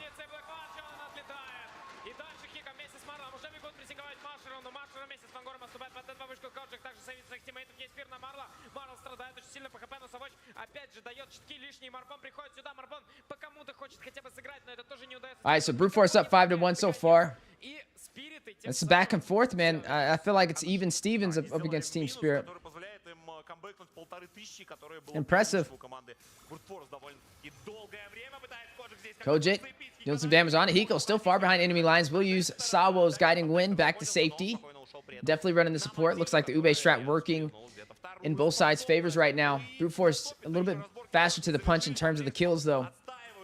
No, mid turret did fall. Team Spirit was able to take that, which is going to open up the invasion place for them. But look at Brute Force. Look at Mashiro trying to find Hiko. Sniffs him out. Not going to allow him to crash into him with the shield unity. Still has some time. Should be able to recall back and get some regen. Does go to the top side, though. He doesn't go back to the bot lane. 29th is... Oh, when it comes out? Oh, the new hero comes out 29th. I see what you're saying. Kazuki posted video about her second and first skill cooldown. It's nuts, isn't it? 29th. Well, I don't know how... They're probably not going to allow her to be used in the MSC then, right? I would assume.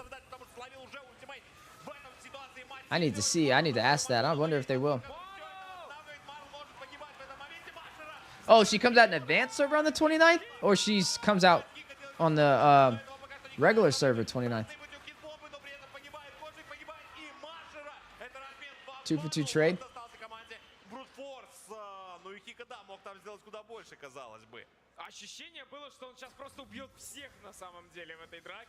Oh, he posted a video today. Oh, so she comes out globally on the 29th then. Okay. She's been out on the advanced server for a while. All right. Good push. Lord on top side. Brute Force still in control of this game. We'll be able to take the tier 2 as well. Dang. Yeah. There goes that turret on top side. Major advantage now for them. They just need to push in that mid.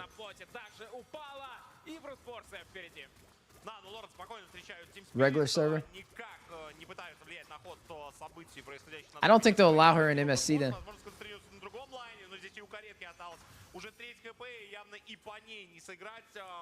I don't know. She might just be a global ban. They might not even allow her in MSC because sometimes when a new hero comes out during a tournament, they don't even allow either side to pick it. Like it's not on the list to be allowed to be picked. Neither side has to ban it, you know?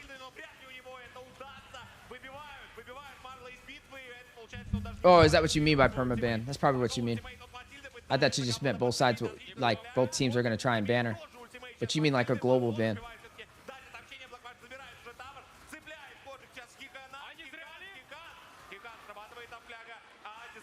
God, man. Fangor is keeping them alive with this Estus. The later this game goes, the better, too. The Estus is going to, those heals are going to be strong.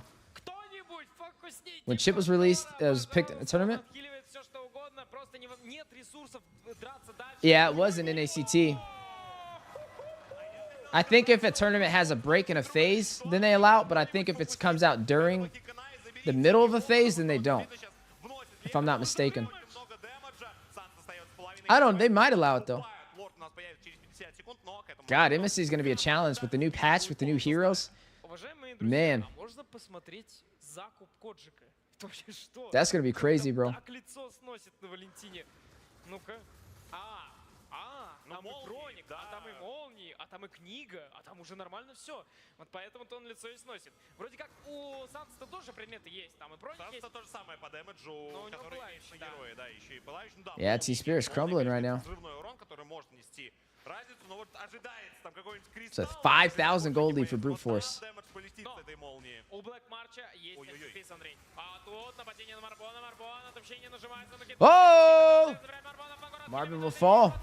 Fangor not able to keep him alive with the Blessing of the Moon Goddess. Kojik will find Kid Bomba. 1-for-1 trade. Who will be able to make this work in their favor? Sunset Lover jumping to the party. Morrow will find Kojik. Hiko will find Fangor. 3 members down for the side of Brute Force. A guiding win into Mashiro. Now should be able to take him as well, which will only leave Black March by himself, who's quickly making work of the Lord. Look at the Lord. Look at Black March. We'll be able to take it. But at what cost as he loses every member on his team? That's the first time I've ever seen that happen. Moscow solo Lord, while the rest of his team gets wiped at a 13-minute mark. That's crazy. She is the most damaged mage now, bro. 1 second in cooldown, second skill. 1 second cooldown on her second skill, and she can lift 5 people at the same time with her ultimate and bring them all in her team base. Well, she teleports them? So she's like a Tig and a Lu Yi combination? Ooh, Detonate Welcome, Morrow. Was it canceled out? Purified, Black March purified. Sicilian has been picked up in Singapore and Indonesia, and Sicilian has been picked up in Snapdragon lately. What did they do to Sicilian again? I think I missed that. I mean, I'm gonna cover it when I do the patch video. Let me look at Sicilian though.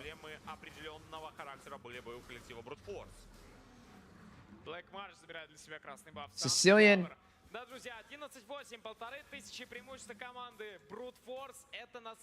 As one of Sicilian's core equipment, the revamp of the Clock of Destiny slightly reduced his damage, but greatly increased his survivability. We recognize this change. This time, we reduced the 4 swing of skill 2 to increase his hit rate.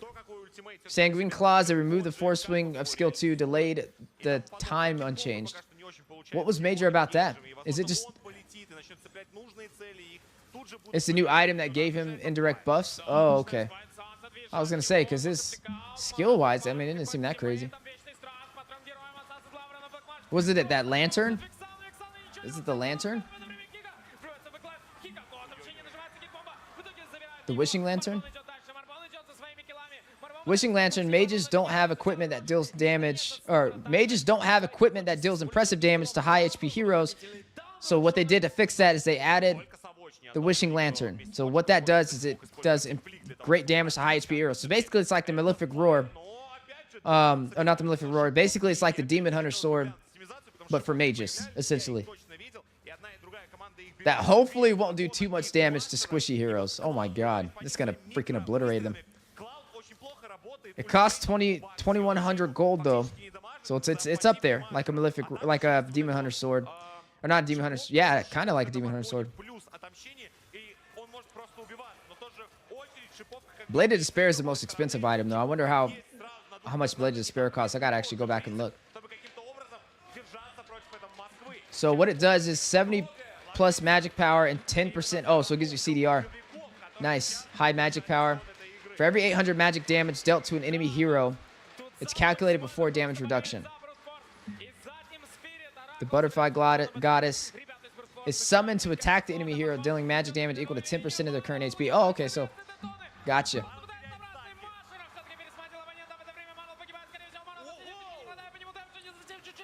So basically, with Sicilian stacks and a essentially magic version of a demon hunter sword, he's going to be hitting hard. He's going to be deleting people. And taking away the force swing.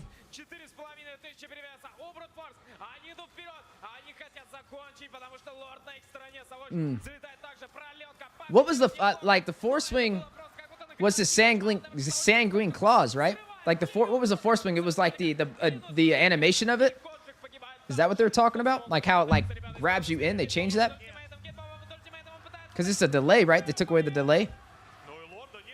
I don't even think it was a delay though, was it? I didn't feel like it had a delay on the skill once you used it.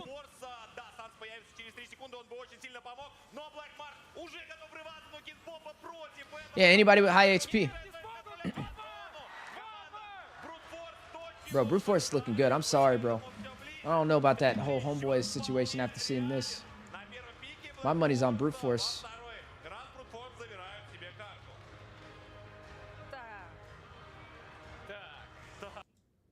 I feel like people aren't giving Brute Force enough credit. They're looking really good. Actually, I gotta go back and look at homeboys again though. Let me go check them out real quick before I make that statement. For them Clippers murder me.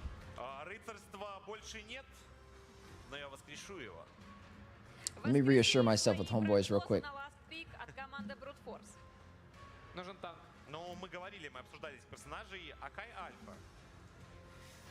They lost to SRG.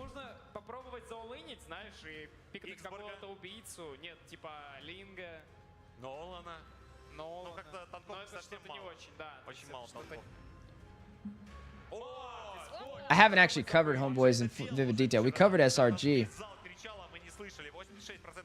But why? What is this build about homeboys being so good? I'm looking at their drafts right now. They use the Carmilla. They use the chip. Oh, they got a good hero pool. Minotaur, Cho, Edith. Oh damn. Oh damn.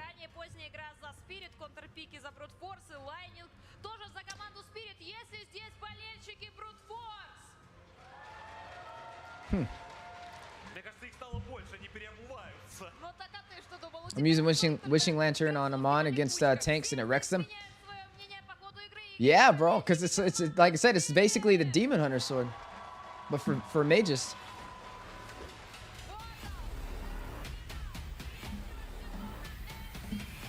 About the next game.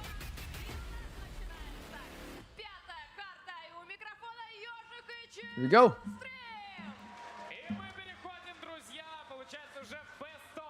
Wildcard's gonna be hell for homeboys. You don't think it'll work in their favor like that? They actually, I was looking at their drafting and stuff. Their drafting's there. I gotta look at their gameplay. I haven't actually got to review them. I think when I do a wildcard review, I will probably watch them. IHC and Brute Force are teams to reckon with. I gotta watch IHC. So I think I'll do a IHC, a homeboys, and we're already doing Brute Force technically today, so I don't need to do a Brute Force one.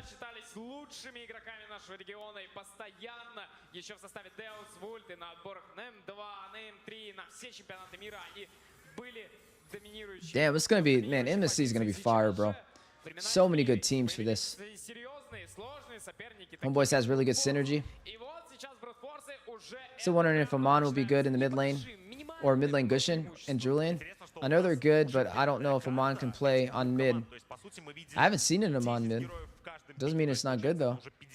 I remember Julian has always been flexed. It's been used back in the day. He was flexing the mid a lot. He was flexing the XP as well and the jungle. It'll probably be the same thing nowadays, right? Have you seen anybody running Julian XP?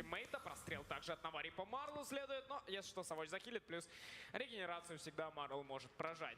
T2K just there to get whooped. Появляется черепаха, но Брутфорса особо события не форсирует. Ну вот, наверное, куда более печальная ситуация у Фангора, именно который теперь остается уже без плека и каким-то образом Train to kill. Where are they from? Nepal. Oh man. Entity 7's not making it. I can tell you that right now. I was not impressed with their gameplay. S2G's not making it. I wasn't impressed with them. Xeno, I haven't seen them yet. Train to kill. Keep Best Gaming. Keep Best Gaming. Yeah, they're not making it. They lost to Jian Yu Gaming. No, they're not making it. They're not ready yet.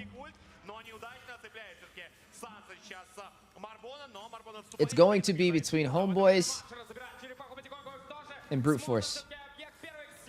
I8C from Mongolia, I haven't seen them yet, but if you guys are saying they're that good, it's definitely worth a watch. Let me see what all they've done though. They're too new, bro. IAC's only had one that's all they have. Oh wait, no, they were Team Lowgun though. I'm sorry. No, I'm wrong. Oh, okay.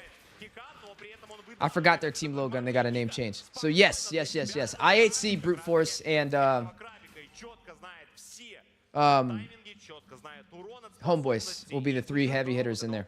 One of those three will make it. Fair to say. The other ones, yeah, they're gone.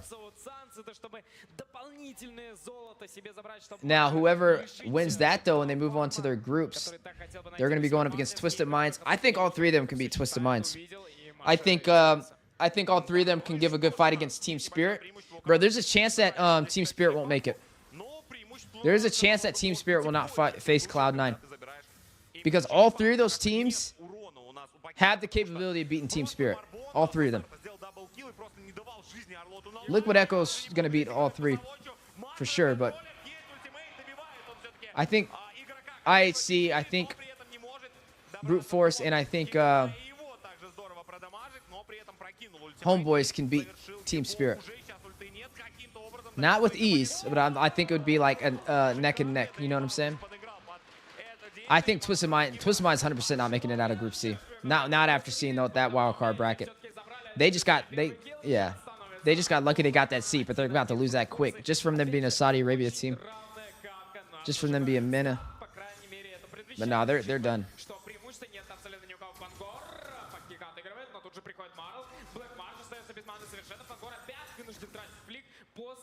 Bro, no matter how the dice is rolled, Team Spirit is gonna have a hard time. There's just as much of a chance that they don't make it out of Group C as there's a chance that they it's a 50-50, bro, in my opinion. No matter how the dice rolls with those top three that we just named, it's gonna be the same result. It's gonna be hard. It is thoughts. Yeah, that was weird, bro. When I saw it, I thought it was a typo, and I was like, best of two. I guess it'll be faster. They're trying to save time, maybe. I'd rather have a best of three. I feel like it's a little bit fairer. But essentially, nah, I think best of three is fair. I've never really seen best of twos, bro. But I guess if you're just going off points, save a little bit of time. So essentially, if you best of one, no, I'd rather. I like tiebreakers, bro. I feel like the tiebreakers are fair.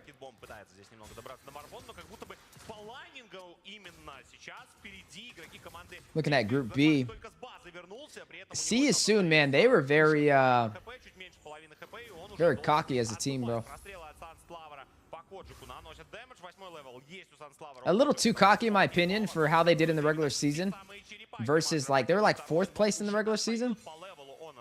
Even though they dominated in the playoffs, but yeah, that was some crazy sportsmanship to close out their grand finals.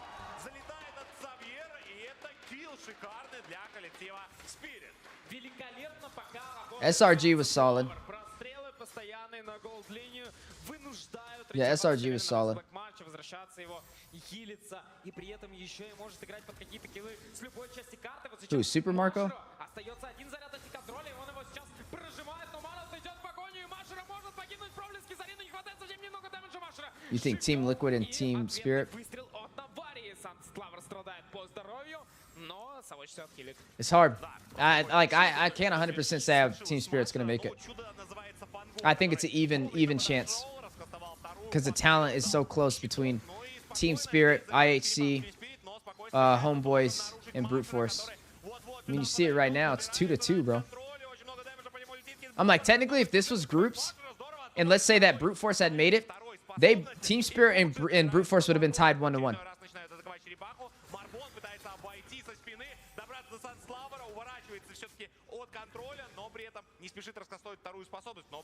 CSU could scare Onyx for real. SRG can put up a good fight against Onyx, but Onyx not going to lose. I don't see that happening. Cloud9 got lucky, bro. Honestly, I feel like they got a real Cloud9, like Group D or A would have been the best spot to be at, I think.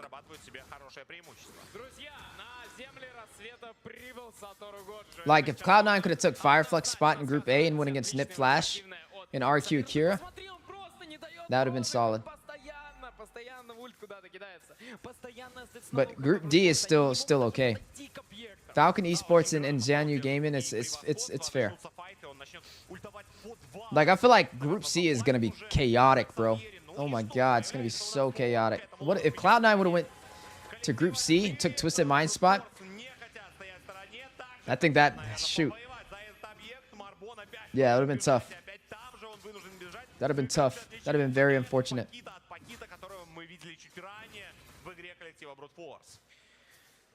The taunting between both of them. Bro, I feel like, bro, See You Soon is more cocky than Cloud9, bro. Basic's cocky. Milo's cocky. But Cold World and Marquis are not like that. But the whole team of See You Soon literally ran into the other side's face in the grand finals, bro. That was crazy.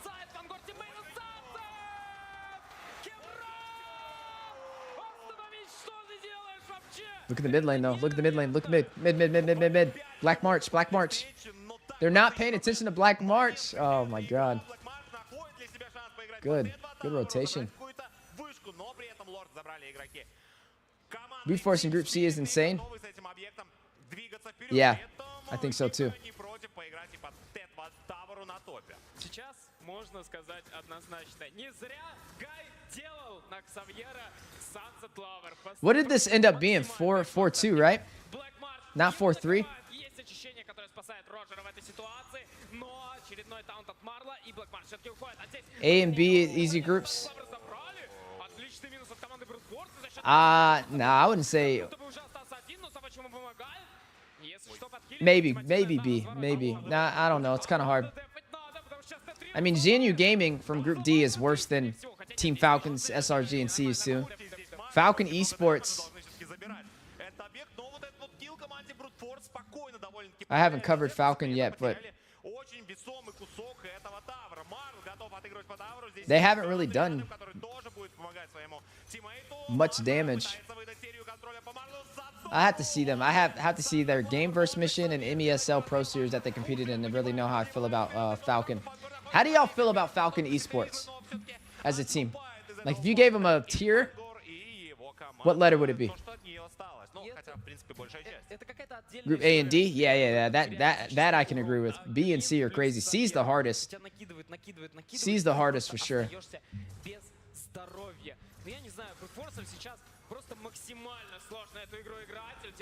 Was it just personal in the finals? Okay. I hope so. I was like, man, that was crazy. I had never seen something like that. Dang, that was a far snipe. Ooh, 2 snipes. еще и получает тут Смотри, на аварии. бесконечно стоит Санс, кидает способности, держит превосходство, и у него ультимейт в этом случае кадешится 10 секунд, и он готов сейчас... Falcon had trouble against RQ yesterday in Snapdragon Pro Series. So if C9 can't convincingly beat them, it's going to be even harder if they advance in the next round. Очередной ульт пошел, не попал ни по кому. Он попал по Машера, но Машера под действием второй способности... Falcon Esport easily beat BTK? Да, друзья, Easily beats them or beat them? Like they have done it already? Did they face them before? людей, которые топят за этот коллектив. They did, right? Поддержите же их. They beat them in they grouped them. Didn't they group them in the M series? Let me look. Да, для того, чтобы ребята услышали. А так сейчас Савоч сидит и говорит, да, мы так играем. No, they grouped. Who did they group? I thought they grouped. Maybe it wasn't Falcon. No, they never grouped them. They've never played before, right? You don't think Cloud9 will leave groups? I mean, they have an easier shot than a lot of other teams do.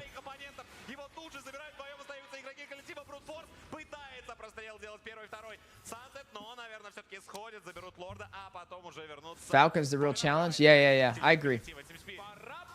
Falcon Esports is the real challenge. Falcon's AP Bryn, I mean, I'm expecting them to beat Cloud9.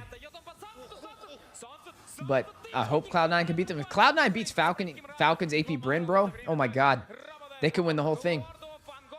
Y'all realize that, right? If Cloud9 beats Falcon's AP Bryn 2-0, they can win the whole MSC.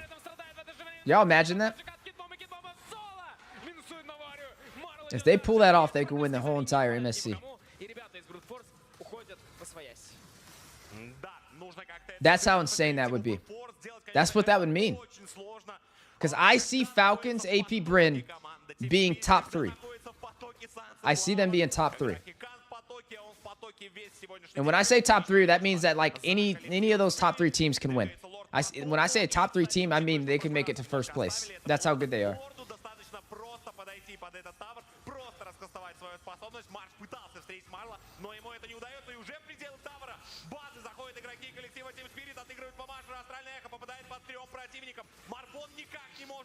Especially having Mark Cutie and Co-World, who have never played in the international level, beating 2-time M Series champs.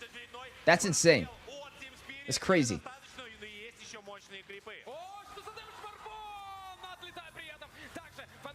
Yeah, Team Spirit has this one in the bag.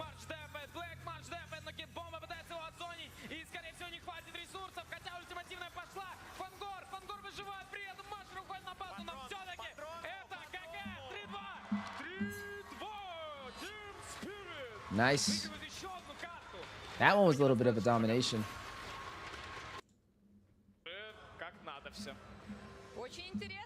See if Midnight can do it.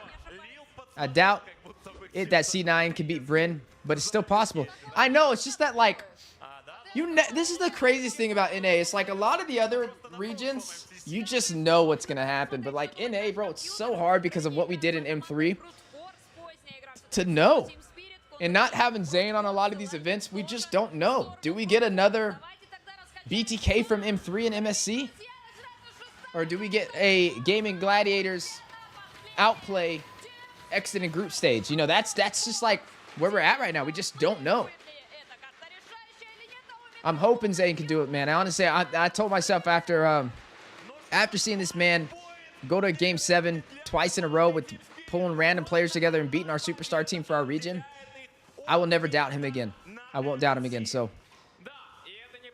I'm going to be leaning in Zayn's side for this one. I'm not going to doubt him. You know, I'm just going to start saying he can. He can do it. Because I've learned the hard way, man. I bet against him in our grand finals a couple of times. Can't blame me, though. If you, like, actually watch the regular season all the way through, you can't blame it. I was just pure off statistics. But when he's different, man. He's a different beast when it's playoffs time. He's a different beast, bro. Entirely. Like, a lot of players, that was the problem with best player is he was good in regular season. But playoffs time, international time, he folded. you know? А потом все решится в одной. But Zayn, like, he's different. I feel like he's the opposite. Like, regular season, they usually come in second place, 4-2 закончили. and he doesn't do as well. But playoffs time, he's in a whole different mode, bro. It's crazy. Ну да. Поменьше, не? Оу, подцепили в это время у нас кит-бомбу, и кит-бомбу закрывают. Марбон находит для себя first blood. Which is why I would give him the benefit of the doubt, because in these situations, Марбону в прошлой встрече he thrives, это bro. ранний He килл, thrives. это какого-то раннего золота, чтобы доминировать на карте. Да, Саво сейчас сделает все для того, чтобы этих The question is Cold World, для кит-бомбы, и чтобы CW, or not CW, Cold World. The question is Cold World, which is CW technically, Интересно, and Mark Cutie. Паша вообще напугала That's the команду question. Spirit, да, потому что I think Milo will be okay. он пикается в Филиппинах, да, он пикается в Индонезии, но такое. Все-таки у нас в регионе не особо этого персонажа чтят. Да, Yep, Коджик замахивается exactly, сразу, Madhi. быстро перемещается на Машера, готов уже забирать черепах, ультимейт от Коджика, очень много дэмэджа, по Савочку даже прострел, и Сансет Лавра, черепах достается Брутфорс, получает дополнительные щиты, хорошо, Сансет попадает в Савоч, как ты? Like last year was the mid-core trios, or the trio combination, really just represented NA, and that was best player, Hoon and Shark. Брутфорс ни в коем случае. Now we don't have best player Hoon and Shark. This is a different NA entirely stepping into MSC. Неплохо. 1-0. With all three of them not here, you can't look at NA from what they accomplished or what they didn't accomplish and fault Zayn on that. I guess you can say that he didn't win. I guess if you want to pull that route, then fair. Fair. But То есть позапрошлой встрече, когда он здорово сыграл на пакете, this is Zayn International, bro. назад было, я не помню. У него действительно было 2 килла, он подцепил This is not this the all those group exits were not такого момента для него не будет. that was that trio that we spoke about. That wasn't Zayn. Который в прошлой катке фактически недостигаем был для своих оппонентов, сейчас добирает до цели. No, Milo won't be okay. Question is him and CW. Mark Cutie will be okay. Что делает этот Коджик? Что вообще делает этот I think Mark Cutie's a great player, man. He was one of my favorite. He was a great mid marksman. He's a great mage. Look, he's the X factor because we haven't seen him on an international event. It's his first one. That's all. That's the reason I'm saying that. But his execution's been great. He did amazing in the grand finals.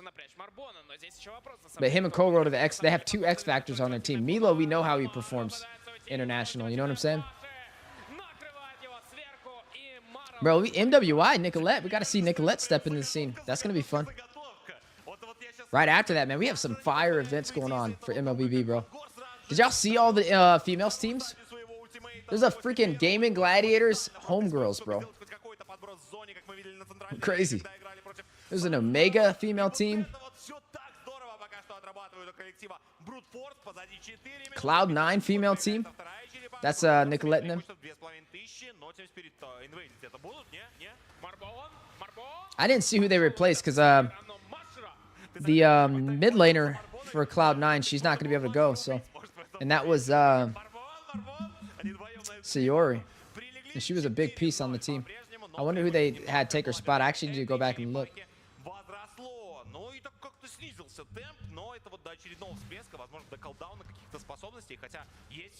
They should take my girl Eunice. She'd be good. 90 секунд до следующей черепахи, соответственно. В центре у нас располагается Рафаэль. Marcuti versus Few will be good. Basic versus Marco. I'm giving that to Marco. Kyle versus Zayn. Замедление с помощью ледяного возмездия. Kyle Teasy versus Zayn. I'm giving that to Kyle Teasy. Это просто великолепный и невероятный килл от Брутфорс. Ой-ой-ой, как шумит сейчас зал. Ты их завел на эти 3-3. I'll give Marcuti versus Few. I'm giving a Few because Few has a lot more games on a mage than Marcuti does, bro. On a tournament level. Marcuti literally is like just became a mage this season. Nah, Sayori's not going. It was already confirmed. But I don't know who they replaced her with, and they gotta like switch all their roles now. Выходит на бот. It was cool seeing Nicolette in the jungle. Спасает его область, наказание приходится отдавать, но накрывает его ударом с воздуха от Коджика. 3-0-2, Паша. Машера прилетает. Wow, Brute Force.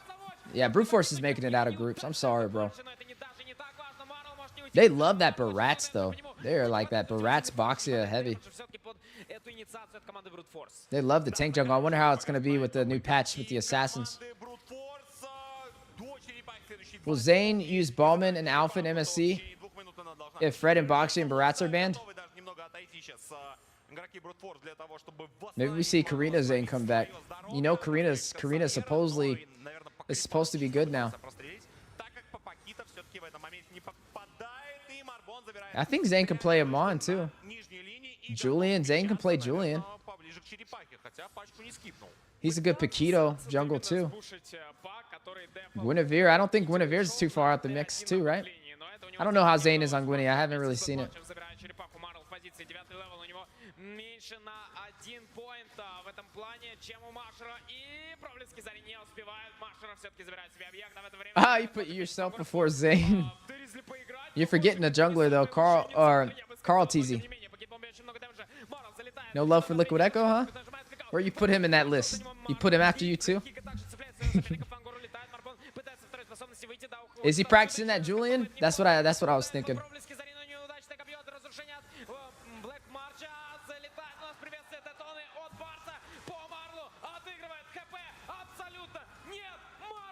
Marl's done. Bro, Brute Force is giving them the work.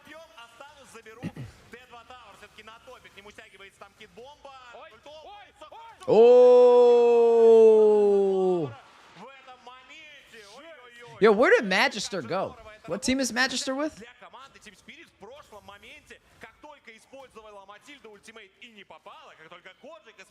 He used to be the jungler for Spirit, right? What's up, Top Global? Where did Magister go, bro? 8000 на 8. Какими деньгами? Да их нет. Которые я вложил? А куда? В 7-ю карту, походу. I gotta see when Magister left the team, too. Себе оставляют какие-то монеточки. Появляется на Савочи уже 35 секунд до Лорда. И явное преимущество на этом объекте будут иметь именно игроки коллектива Brute Force, учитывая, что нет уже Т2 Тавера на топе. Oh, he's on VSG? Did he do that during the regular season or something? Like before the regular season started? Пролетает через курс, 20 секунд остается до следующего лорда. Точнее, до первого лорда на этой самой конкретной карте. Я уже запутался в количестве... Yeah, it's not a walk in the park for homeboys for sure. After seeing all this. Shout out to Wolfie from the Philippines. Much love. Appreciate you tuning in. Just sharing our thoughts on how we think the wild cards will go. Who are you giving it to?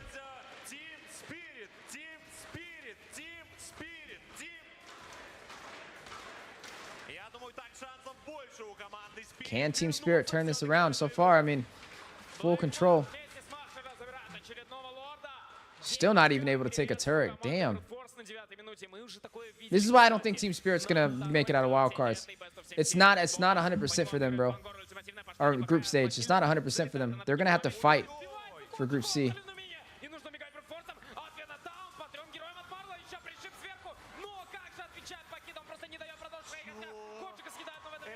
God, when I do this predictions, it's gonna be crazy.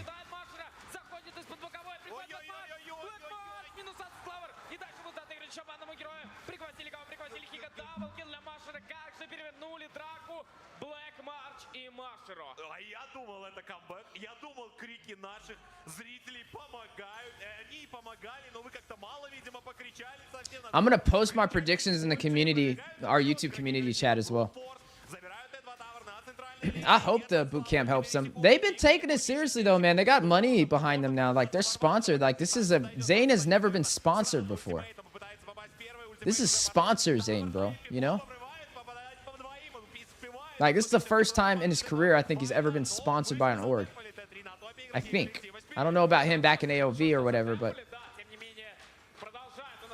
for MLBB, this is the first time they've got a sponsor.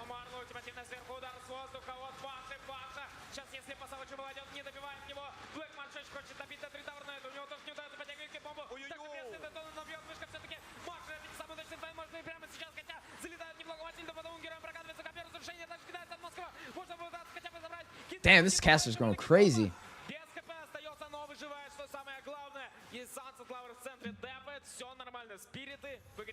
Какой же красивый у нас счет. Ну, как? Он красивый с точки зрения цифр, но, наверное, некрасивый, очень некрасивый для фанатов Спиритов. Да, у нас 11-1 в пользу Brute Force. Катастрофическое преимущество на 11 тысяч золота. Очень продолжительный был файт перед Лордом. Team Spirit got a better gold, but worse jungler than Brute Force. Oh, you think Marl's worse than Mashiro? Think Magister was better? Well, NA teams have been getting sponsors, so the problem was the team, only one team was getting the sponsors, and they kept losing. After, like, got that sponsor, they just didn't do anything impressive in the international scene. Like, Outplay. They got a sponsor and then lost the grand finals, didn't even make it out of NA after a sponsor got their back. So then they lost the sponsor. Then they get Gaming Gladiators. You know, same story. They lost the grand finals. They still have GG, though. I wonder how that's going to play out. And then when they do make it out of NA, they don't have sponsors because they lost the grand finals prior to that. It's been very unlucky for them.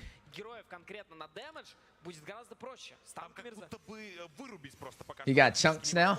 What do you mean, like chunky? He's getting heavy, or you mean like bread, like money? Hiko's 15 years old. I think C teams might recruit him after MSC. Yeah, a lot of players usually start around that age. 14, 15. The standing of this series is 3-2. Team Spirits is up by 1.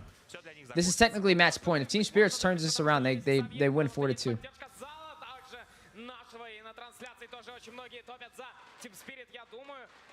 Но 11-1 это, конечно, счет, с которого очень тяжело выкрутиться. И тем более, что самое главное, это преимущество по золоту и объектам со стороны команды Brute Force. 2-3. Сейчас отстают. Well, I mean, it's because they do so well in the regular season, bro. Like, if you watch their team, regular season, nobody's touching them. But as soon as playoffs comes, man, it's a different story. Zayn and them got robbed of the reason why Zayn didn't win the fall in ACT was because they got knocked out by Basics team Avalon. I wonder how it would have played out if Zayn would have beat Avalon and played Outplay inside of the grand finals. I wonder if they would have beat him. SA Himaru! My man! Appreciate you. Yeah, we're making tons of content. We're going to be vlogging everything. So anything you want to clip, it's yours. Just don't pick me in a bad light, please. I love my man, though. That's my brother from another mother.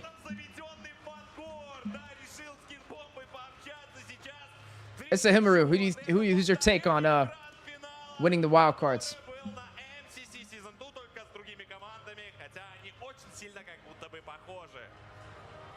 Dang, they went all the way to a game 7, bro. Crazy.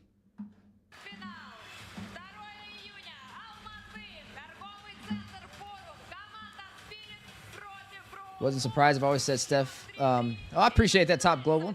I feel like we all bring our different flavors. Chunks adds body. Oh God, is he getting? Is Zayn getting heavy? Is he packing up them pounds? Damn. They feed him good in the Philippines. What are they getting? The chicken adobo? Too much chicken adobo, huh?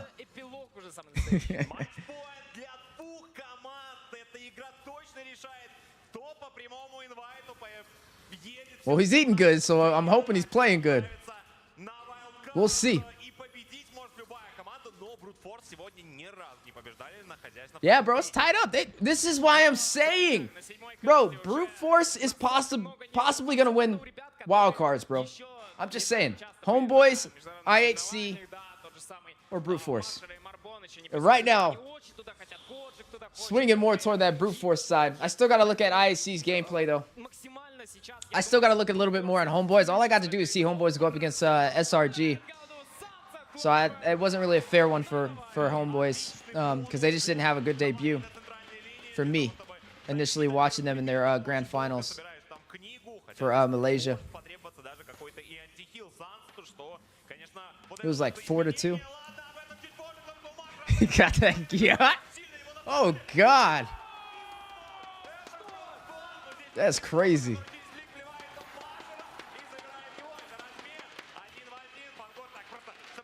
This is insane. Your pick is Homeboys or Brute Force, though? Okay. I'm right there with you. What about IHC? How you feel about them, SA Hammer? Does Marquiti replacing Apple distract GG preparations in the finals? You know, it was interesting, bro, because I talked to Hoon before, like, while we were in Vegas, before they faced off, and he thought they were gonna dominate BTK. He was super confident, bro. He was very chill, very relaxed. They weren't even scrimming like that, bro. That's how confident Gaming Gladiators was. But then I went and stopped by Zane's room, and they were scrimming heavy, bro. Area 77 was there as well. I can't remember who they were scrimming with. They're either scrimming with BTK to help them take down GG, or they were scrimming with GG to help take down BTK, but I don't remember which way it was. Actually, no, I do remember which way. They were scrimming BTK to help them take down GG, because that's Marcuti, obviously, used to be on Area 77. So, whereas GG didn't have a team to help scrim them in there. So they did have a big advantage with Area 77's whole team scrimming them, getting them ready. But again, they weren't really scrimming like that for Gaming Gladiators. They were super confident. Like Zane was, he was pretty stressed, bro. Like when I was talking to him, he's like, he wasn't sure which way it was going to go. He did say he was confident in Marcuti over Nicoletto. He said he thinks it did play a good part in their synergy. And he was confident in his performance. And he did perform really well when it came down to it. But they were not, like, they knew it was going to be a hard fight. They were not taking GG lightly, and they were scrimming all day the day before, bro. And it paid off. It paid off. It went all the way to Game 7. Honestly, best player picking that Fanny was his downfall. Because Zane and them abused the mess out of that to be able to close it out.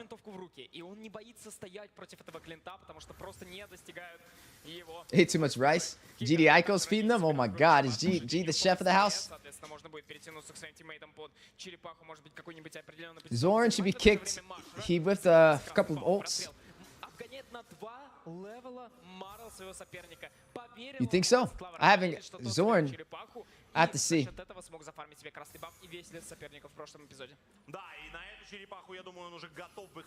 I have to see Homeboys. I haven't got to watch him too much.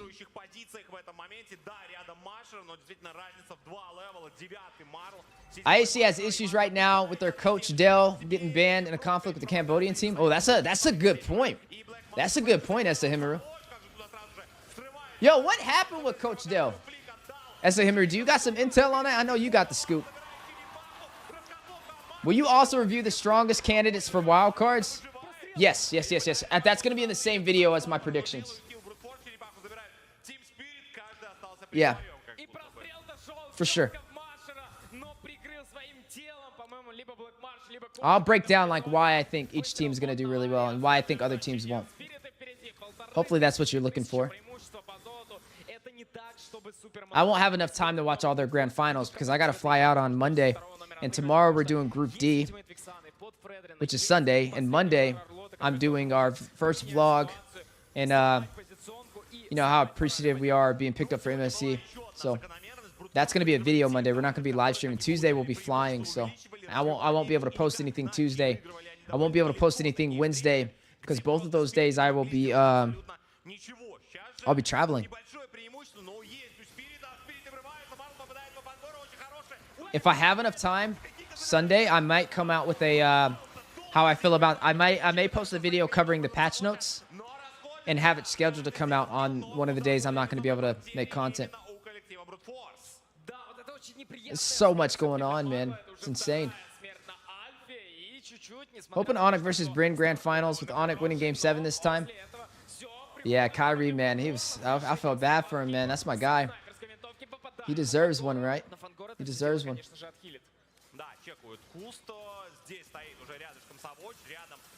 Wait, am I missing something? I'm going to make sure I'm not tripping. Onyx has never won an M series, right?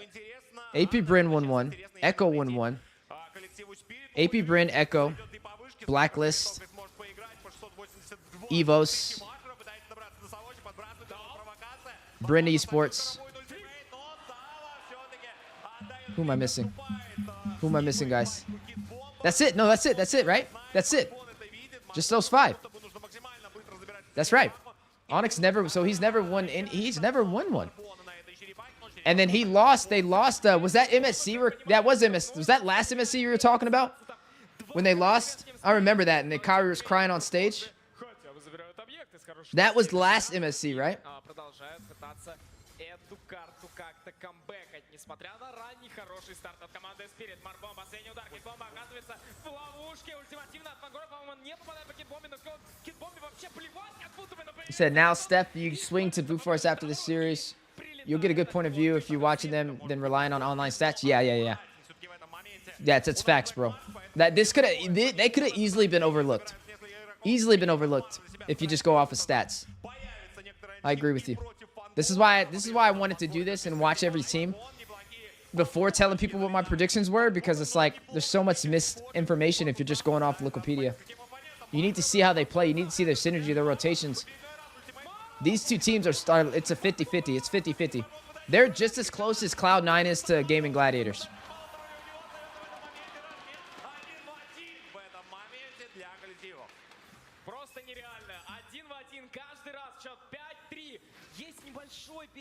Oh, Onyx did win MSC. That's right. Let me go back to Onyx.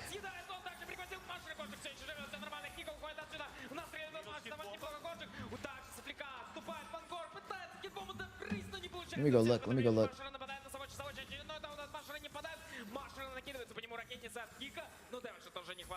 Onyx won Snapdragon Pro Series. They won MSC last year. They won MSC. They've always won MSC. So that's their thing. They're just the MSC guys, huh? Not M Series, but they're always the MSC guys. M Series wise, second place for M5. Fourth place for M4. Very bad in M3.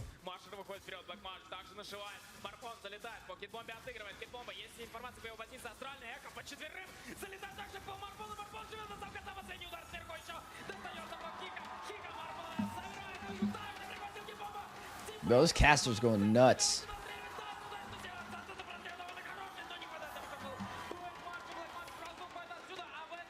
It's like Messi win. Yeah, I want Kai, bro. I want Onyx. Like, if Cloud9 doesn't win, I want Onyx to win, bro. But Kyrie, it's about time this man has won an M Series, bro. He needs it. He deserves it. You know? He deserves it, bro. It was so sad not seeing them win M5. I'm not saying that the other teams didn't deserve it, but like, it's, come on, bro.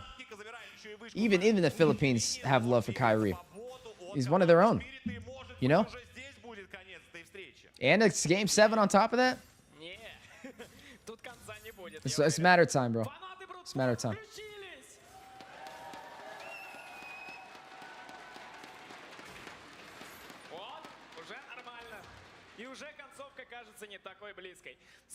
You think the Philippines will win it this time? What, Liquid Echo?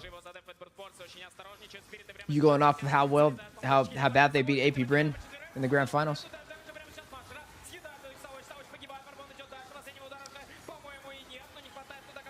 I mean, I do think that Liquid Echo is definitely, like I said, top 3. And when I say top 3, that means any of those three teams that I'm thinking of can take first place.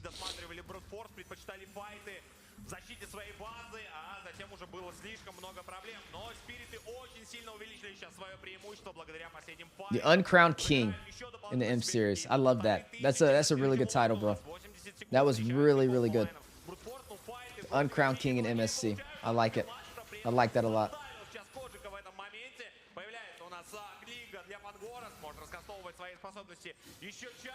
Now, I will say, I do think Sanford from Liquid Echo is better than Flapteezy. My opinion, but I do think he is. Benny Cutie up against CW. That's a hard one. I like CW a little bit better, though. Few up against Sanji. I like Sanji better. It's like a mix between both, you know?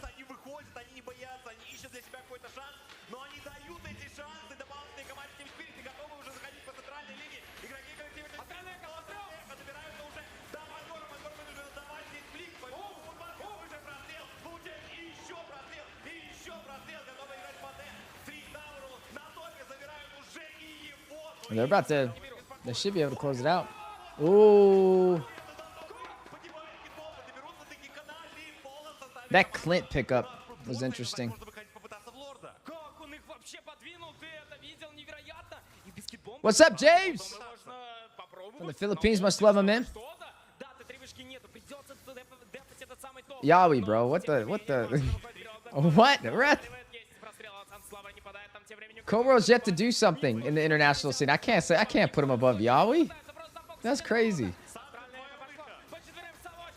Falcon eliminated RRQ last night. Falcon looked strong against Cloud9. Yeah, I need to watch that. I think we might do a like, if we cut tomorrow, if we cut some time, I may watch some wildcard match teams that I think are heavy hitters. And I'll have to pull from Snapdragon Pro Series.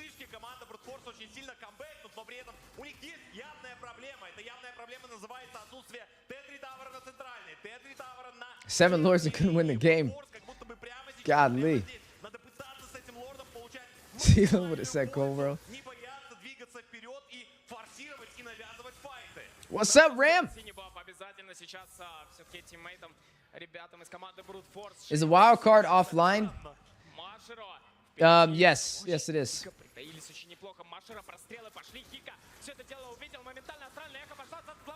You think Cobro's the weakest Roman MSC? I don't think so. You got other teams like Jinyu Gaming, you know? Yo, Jinyu Gaming has a wild card team. There's a wild card team from China, bro. Literally. Who is it? It's who's the wild card team from China? Keep Best Gaming? We'll see.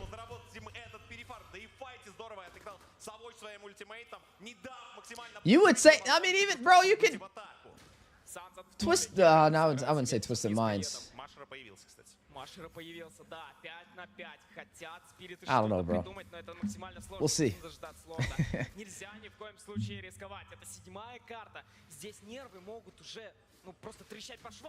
Ну, катастрофическое вот прямо сейчас преимущество у спиритов. То есть они забрали 2 Т3 тавера, у них преимущество в золоте. I would put him at the same level though, yeah, as those teams because he hasn't done anything yet. I go based when it comes to that, and I can't really pull much for them, then I have to go off that kind of stance, you know.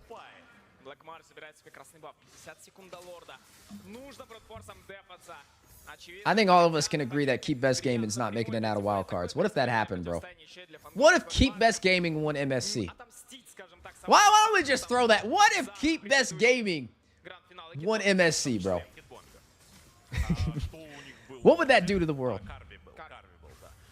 What would that do?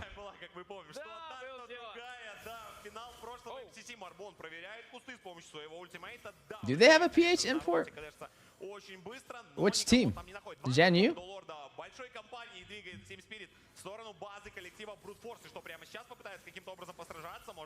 Better than NC7 and T2K? That's what I'm saying. He's definitely not the worst. He might be on the same level as some of the worst ones, but I wouldn't say he's the worst. He's definitely not the best.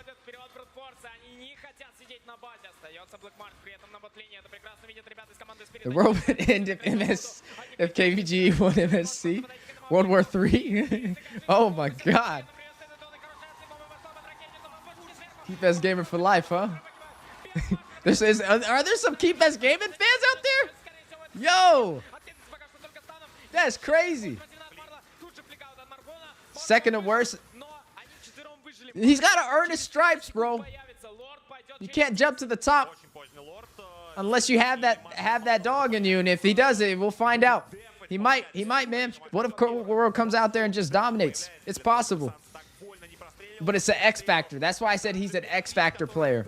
Him and Marquiti are X Factor players. You don't know yet. You don't know. But it's there. It's possible. Only they can prove that, though. You know, we can't speak for them. But right now, there's just nothing to show that they can. We have to see.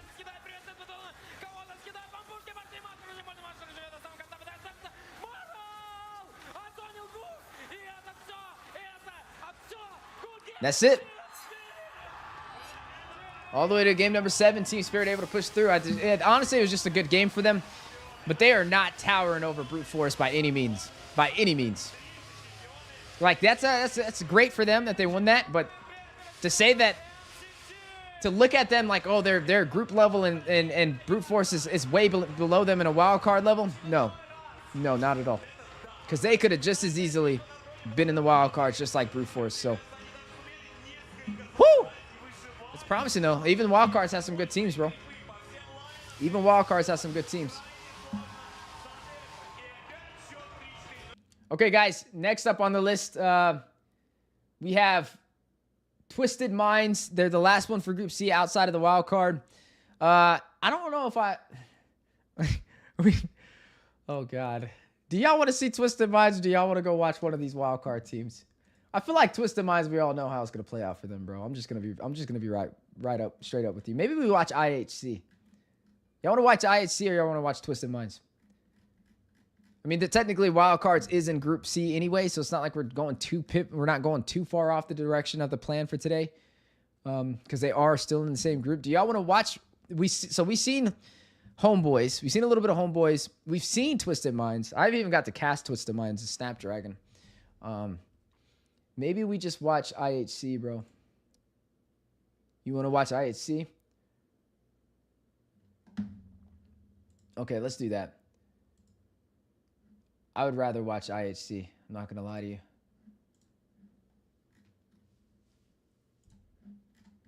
IHC Gaming's from, what did you guys say? Mongolia, right? Are they Mongolia? Was it Mongolia? Yeah, Mongolia qualifier, huh? This should be good. Did they have an English desk or no?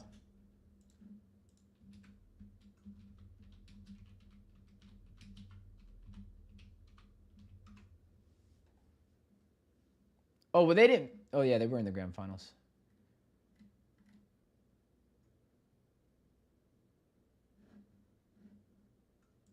Oh, I didn't copy the Mongolia.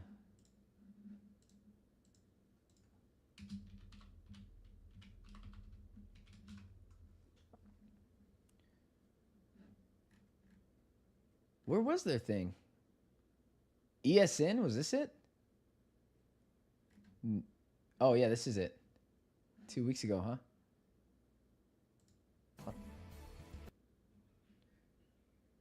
It was Imposters versus the Mongols. They rebranded?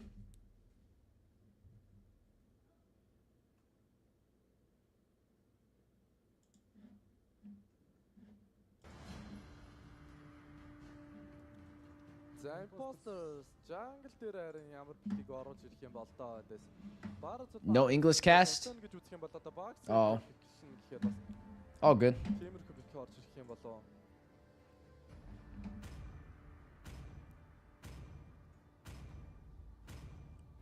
I know. Yo, I was like, oh, y'all really want to watch Twisted Minds, bro. I'm sorry, bro. I'm just saying. I got to watch a little bit of it the other day, and it just wasn't it, bro. Will you ever get a rank grind stream? I used to do it all the time. Possibly. When things die down a little bit between tournaments, if I'm not casting, then yes. That Cambodia caster. Oh yeah, dude. Ice Frogs, right? Was that his name? Dude, he was nuts. They were going crazy on that desk. Yo, Latam had a fire like setup. Remember Latam? They had like a jungle type theme, and they were like dreaded out and like dripped out. All of them had like dreads. They were like super laid back, bro. Latam's very interesting on their qualifiers. But I think the most hype is Malaysia. They had a whole like rapper come on the freaking stage, bro, and perform. That's dope. You know what we had for NACT? Private. he sang to the trophy. That was our concert. It was good though. It's definitely worth the watch. If you haven't seen it, go back and watch it. Let me know which one you think is better. The rapper from Malaysia or the private singing performance.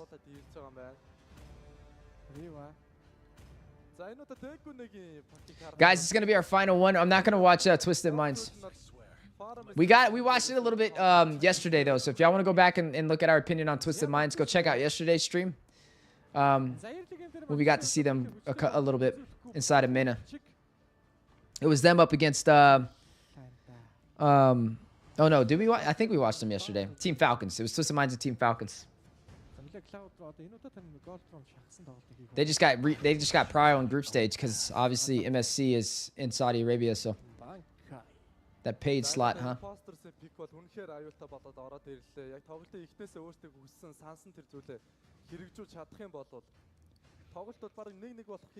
Carver went to Mongols after Daewoo. Oh, did he?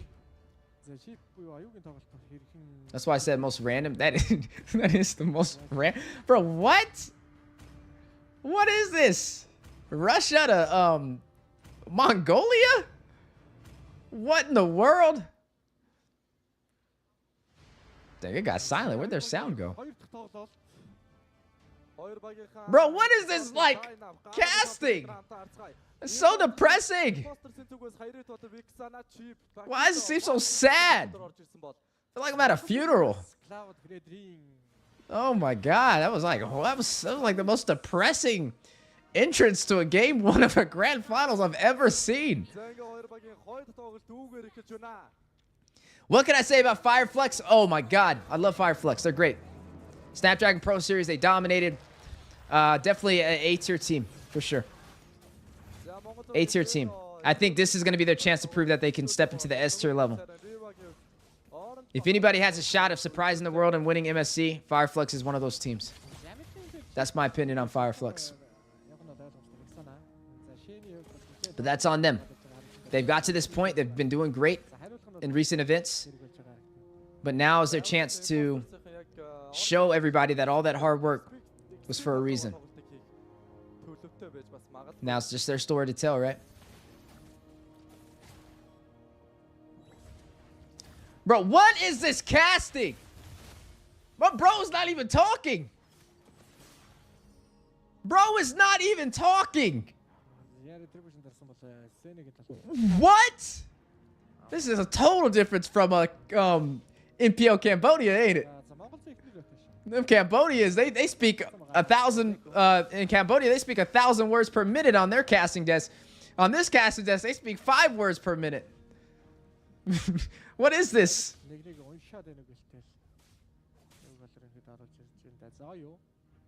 This is not the grand finals? This is the grand finals. This is not the grand finals? Let me go back and look. Hold on.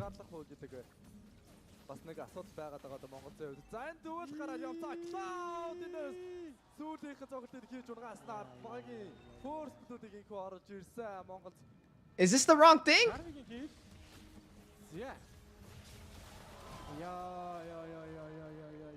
Bro, this is definitely the grand finals, bro.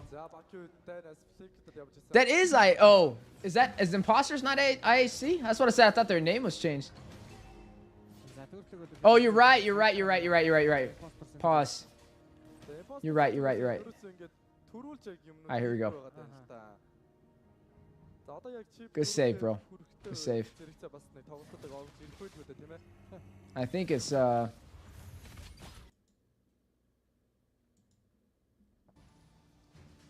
we go. This is the grand finals.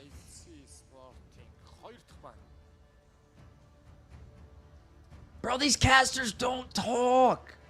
What is this? Yeah, long video. Let's jump into game number 1. It's just so silent.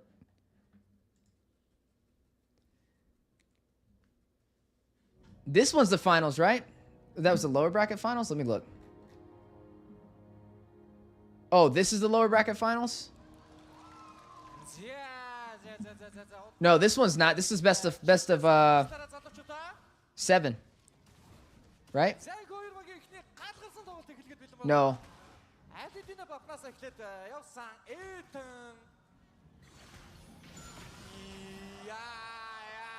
This is the grand finals, or am I on the wrong one? Let me know. That technical pause. All right, this is the IAC everybody's been talking about, huh?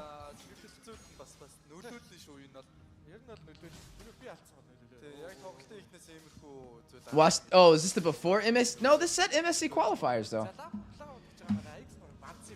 Right? Yeah, ESN MSC Wildcard Mongolia qualifier. Final day. Mongols versus Imposters. This is the grand finals. This one's the grand finals.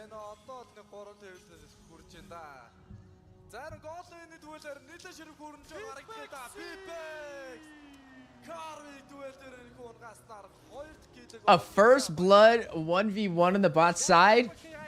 Top teams ain't doing that. You never do not ever be that aggressive. That's crazy.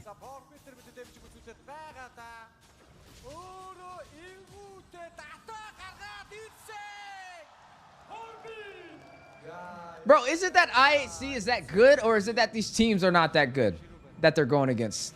What do y'all think? Is it that they're that good, or is it just the other teams are just not at their level yet? This is reminding me of like how Gaming Gladiators and BTK or Cloud9 was against some of our newer teams to the scene. It's just the scale. The gap is too big. The skill gap's too big. And that's what I'm getting the vibe from this, bro.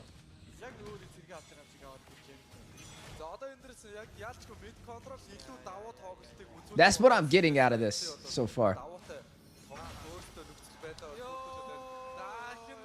Why are we hyping IHC up then?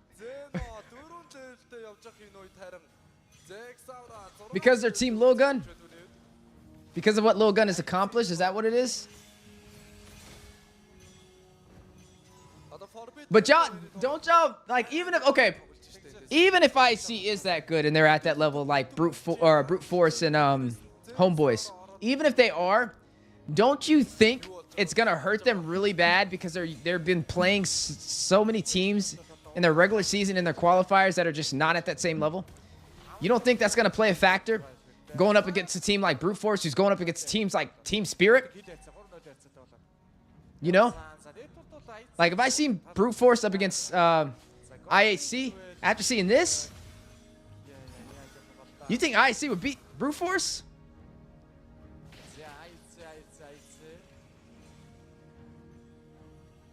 Bro, there's a skill gap with these casters. That's what I'm trying to find out. What is this casting? They're like whispering and like, it's like they're asleep.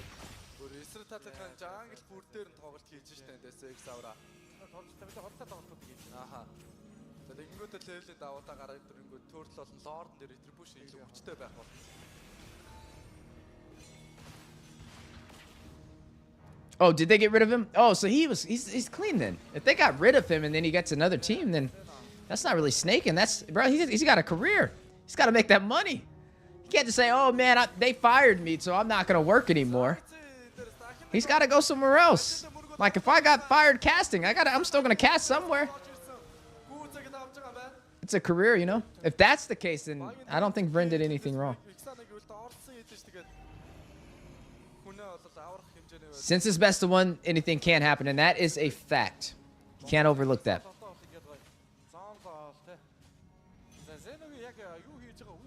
But again, it's best of ones, and it's single round robin, so they're facing every team. I don't know, man. Team Spirit, Brute Force, and oh no, not Team Spirit, Brute Force and Homeboys. I'm gonna give him that one over them, bro. I'm gonna give it over that for sure. I think they have IHC. This is like, look at the gameplay. Look how slow it is. This is totally different than looking at Brute Force and Team Spirit. It's so slow. It's so passive. Like, I feel like the rotations in the early game is better from like Brute Force.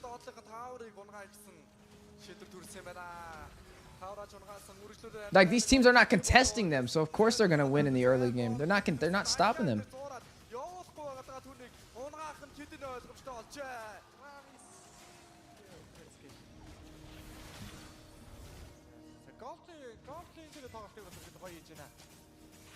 Ер нь бүх тал дээр үнэхээр нэг гой тоглолтыг хийж ийн бүр. That is true. That is true. Дээр даваагаа гаргаж. That is true. IHC is in PH now. And they're practicing with who again? Did y'all say what team? What team are they practicing with? People are hyping up IHC since they're one of the better teams in Wildcard. I think it's really actually just between Homeboys and Proof Force. Somebody had to say it, bro. But I agree. I agree. And they lost their coach. That's a double whammy.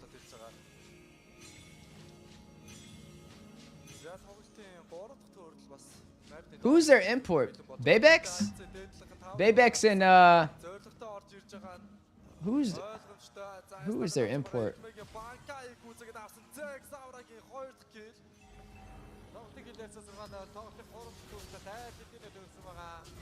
Oh, it was Baybex, right? Yeah, Baybex and I want to say I've seen Ethan before. It's both of them, right? Baybex and Ethan are the imports. I think. Oh, no imports. They don't have any imports, huh?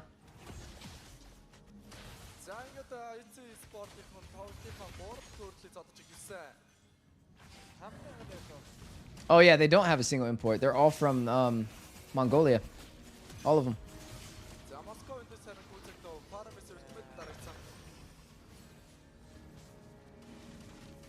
You think T2K is going to get beat down to the ground? All right, bro. That's enough of that. That is a one. If I have not seen such a slow casting, one-sided, bro, that is the most miserable grand finals I've ever watched in my life. That was so depressing. So depressing. All right, we got a little bit of time, so why not go ahead and just kind of take a look at some things real quick. So inside of the wild cards, guys, honestly, y'all already know what I'm about to say. I'm not putting IHC there. I'm not. I think IHC. I didn't. Maybe they could. Even Entity 7 can beat them. I feel like Entity 7 up against IHC is going to be an interesting one.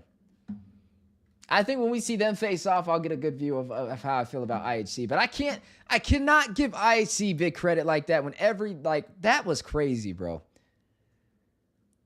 That was a grand finals, and that was like that's nuts. Was every game like that? Maybe I'm tripping. Was it every game? Or was it just that game, bro? Let me look. Let me look at the. Let's see what happened in the grand finals. In the Mesa. Oh, okay. They did take some from them. I thought it was a sweep. Okay. Fair enough. I thought it was a sweep. Does it get better? Bro, gonna get clipped and Genghis Khan is gonna attack me. Oh my god. All right, it gets better. I hope it gets better. Maybe I'm tripping, bro. I didn't know it went all the way to Game 5. So Clipper, if the Clipper gets me on that, fast forward a little bit. But based off what we've just seen, man, that's like, damn. Like, they're just beating down the Mongols right now. They're just laying on their backs. Did this not get any better than this? Okay, so I'm not in the wrong. I'm not in the wrong for just leaving this one alone. Or do y'all want to watch it through? Let me know.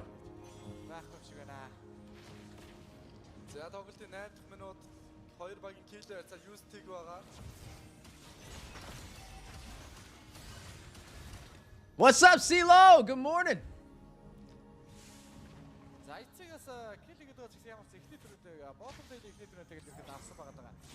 What happened? Where was this at? This was Snapdragon or something? Maybe that should be what we were watching. You said IHC won versus Echo in the first match with Carl Estes Jungle. Carl was Estes Jungle? Carl went This was Snapdragon? Is that what you're talking about?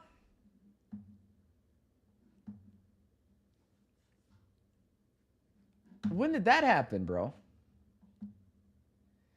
The casters can't even hear themselves. That's how low they were talking. They were saying 5 words per minute. Oh, he's talking about a ranked game? Oh, you're talking about them being out in PH, scrimming. I really want to see their character, their team development arc. I'm going to put a pin on IHC. Until, like, I feel like they would be the dark horse of the wildcards, would be IHC. Because they're the only team that went over to the Philippines all the way from Mongolia, and they're training with... Who are they training with? Liquid Echo? If they're training with Liquid Echo, then I will say they are the dark horse of the wild cards. If that's the case, if that's what's going on right now behind the scenes, then it's looking promising. If they're practicing with Liquid Echo. It's just crazy that that's happening. They just have some connection, son, because that's nuts, bro. We got to get that ranked game. Where's these ranked games at? You got to go look at Carl Teasy's streams. Is that where y'all are pulling this from, bro? Is Falcon going to the Philippines to train too? Everybody's going to PS. Why is nobody going to Indonesia? What's going on? Nobody want to play around with Evos? Nobody want to train with Evos, bro? Everybody's going to leave Onyx alone? Why are we all going to the Philippines? What's going on? What is this?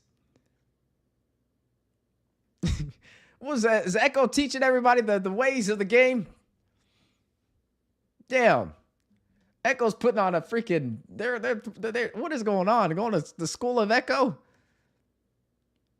Team Spirit... No, you're lying, Dia. That's not true. Team Spirit is not in Indonesia, bro. Are y'all serious? They're practicing in Indo right now? With who? What camp? They really are in Indonesia. Oh, this is getting even better, bro. What? I didn't know that. Who are they practicing with? Do y'all know? Where did you get this from, too? Is this like on Kid Bomba's live streams or something? Sunset Lover? What's up, Anime Alchemy?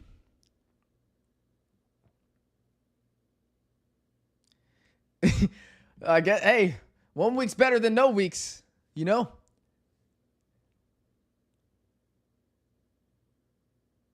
He was trolling on stream, so they really are, bro. This is crazy. We don't know. So do we know who Team Spirit is scrimming with them being in Indonesia? That's how they picked up Vren when RQ released him. Oh, okay.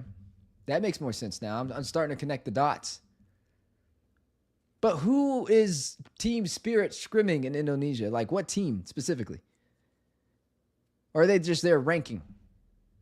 Like BT or Cloud9? Because Cloud9's not scrimming. I don't know if they're scrimming with actual teams out there. Do we know that? Do we know if Cloud9's scrimming with actual teams out there? Omega? Are they scrimming with Omega? I know they're at their boot camp, so I'm assuming that's what's going on, right? Geek fam, huh?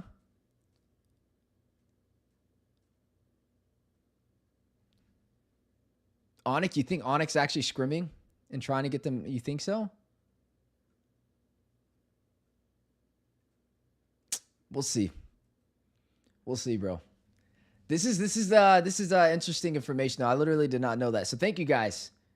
Is there any other teams that have went to the Philippines or Indonesia currently right now that are in wild cards from a different region that y'all know about? So we know Cloud9 is at Omega. We know Team Spirit is somewhere in Indonesia. Don't know whose camp or where. We know that IHC is in the Philippines scrimming with Echo. Midnight does have connections. That's true. C9 scrimmed with AP Bryn according to the 6-man Pando from AP Bryn. Oh, okay. Nice. I mean, a lot of these players love Zane, bro. Like, they really do. Like, love him. So I'm sure a lot of them would be okay with scrimming him. I mean, I think a lot of them, honestly, I think a lot of them want Zane and them to get out of groups. Just to go against him. Like, I really think they do. Like, I think they would actually help them. Like, they actually are really cool with him, bro. Might scram with Daewoo United. This is getting spicy, bro. This is getting good. Look what Vinny Cutie on interview said that this patch seems like M4 meta. Did he? Okay. Yeah, it's supposed to be marksmen are supposed to thrive too. I heard RQ Akira is in PH2. Oh, really? They didn't do too hot, bro. They were not playing too hot for Latam. I was a little disappointed. It's not the same RQ Akira I've seen in the past. People outside of NA appreciate Zayn more than NA. I mean, most of his fans is not NA, so that's true. But most of his fans are out of NA. You know, I would say 80 to 90% of his fans are PH or Indonesian, or some blend of everything outside of North America. Confirmed teams PH boot camping are in PH. So these are the teams in Philippines boot camping. IHC, Cloud9, RQ Akira, Falcon Esports. Oh, okay. Results are not allowed to be leaked, but Pando said that the fight was really close. Damn, okay. I'm surprised, bro. I'm surprised AP Brent would scrim Cloud9 and they're going up against them in groups. You know? Scrims don't mean anything for PH teams, though. They mean a lot for NA teams. You know, you get out. I mean, it means a lot for NA teams because we don't really get the chance to fight international teams at that higher caliber too often. So we get anything that's thrown out there, man. We'll take it. Shoot, we'll scream freaking keep best gaming. You know, oh my god. Nice. They're gonna scrim for 2 days and fly to Saudi. Milo accidentally leaked the scrim against Onyx PH in which they got 3-0'd by Onyx. Oh, that hurts my heart. Is that what happened? Oh. I mean, it's Onyx though, bro. He deleted his live stream because of it? Damn. At least he's humble about it. Akira scrim with sister RQ Kaido. Then y'all got all the tea, bro. This is why I love y'all, man. I love y'all for that. Honestly. Hey, we're just heating up. Okay, guys. That is going to be the end for today. Now, tomorrow we are going to be live. We're going to be going over the final group D with my home team, Cloud9 in the building, Falcon Esports. Also, Falcons AP Bryn in GNU Gaming. So it's going to be a fun one. Hopefully I can catch you guys there. We'll be live again at 7:30 p.m. Eastern time. And that'll be our final live stream for a while, possibly pending. Because Monday, we won't be going live, but we'll be posting a video, which would be technically our first vlog, just to make sure everything's good to go before we go out there equipment-wise. You're not going to miss it, though. We'll be releasing our predictions for the Wildcard. We'll be releasing our predictions for MSC group stage, our predictions for the knockout phase as well, and the semi and grand finals. And hopefully we get it right. Hopefully you guys can place your predictions as well and let me know which way you think it's going to go in that video also. So definitely lots of amazing content heading this way. Tuesday, we'll be flying out to Riyadh, Saudi Arabia, so we'll be MIA for a little bit. I'm hoping to have enough time to make 2 videos on Monday. One that's going to possibly cover the patch notes and our honest opinions about that and the new hero that's coming out.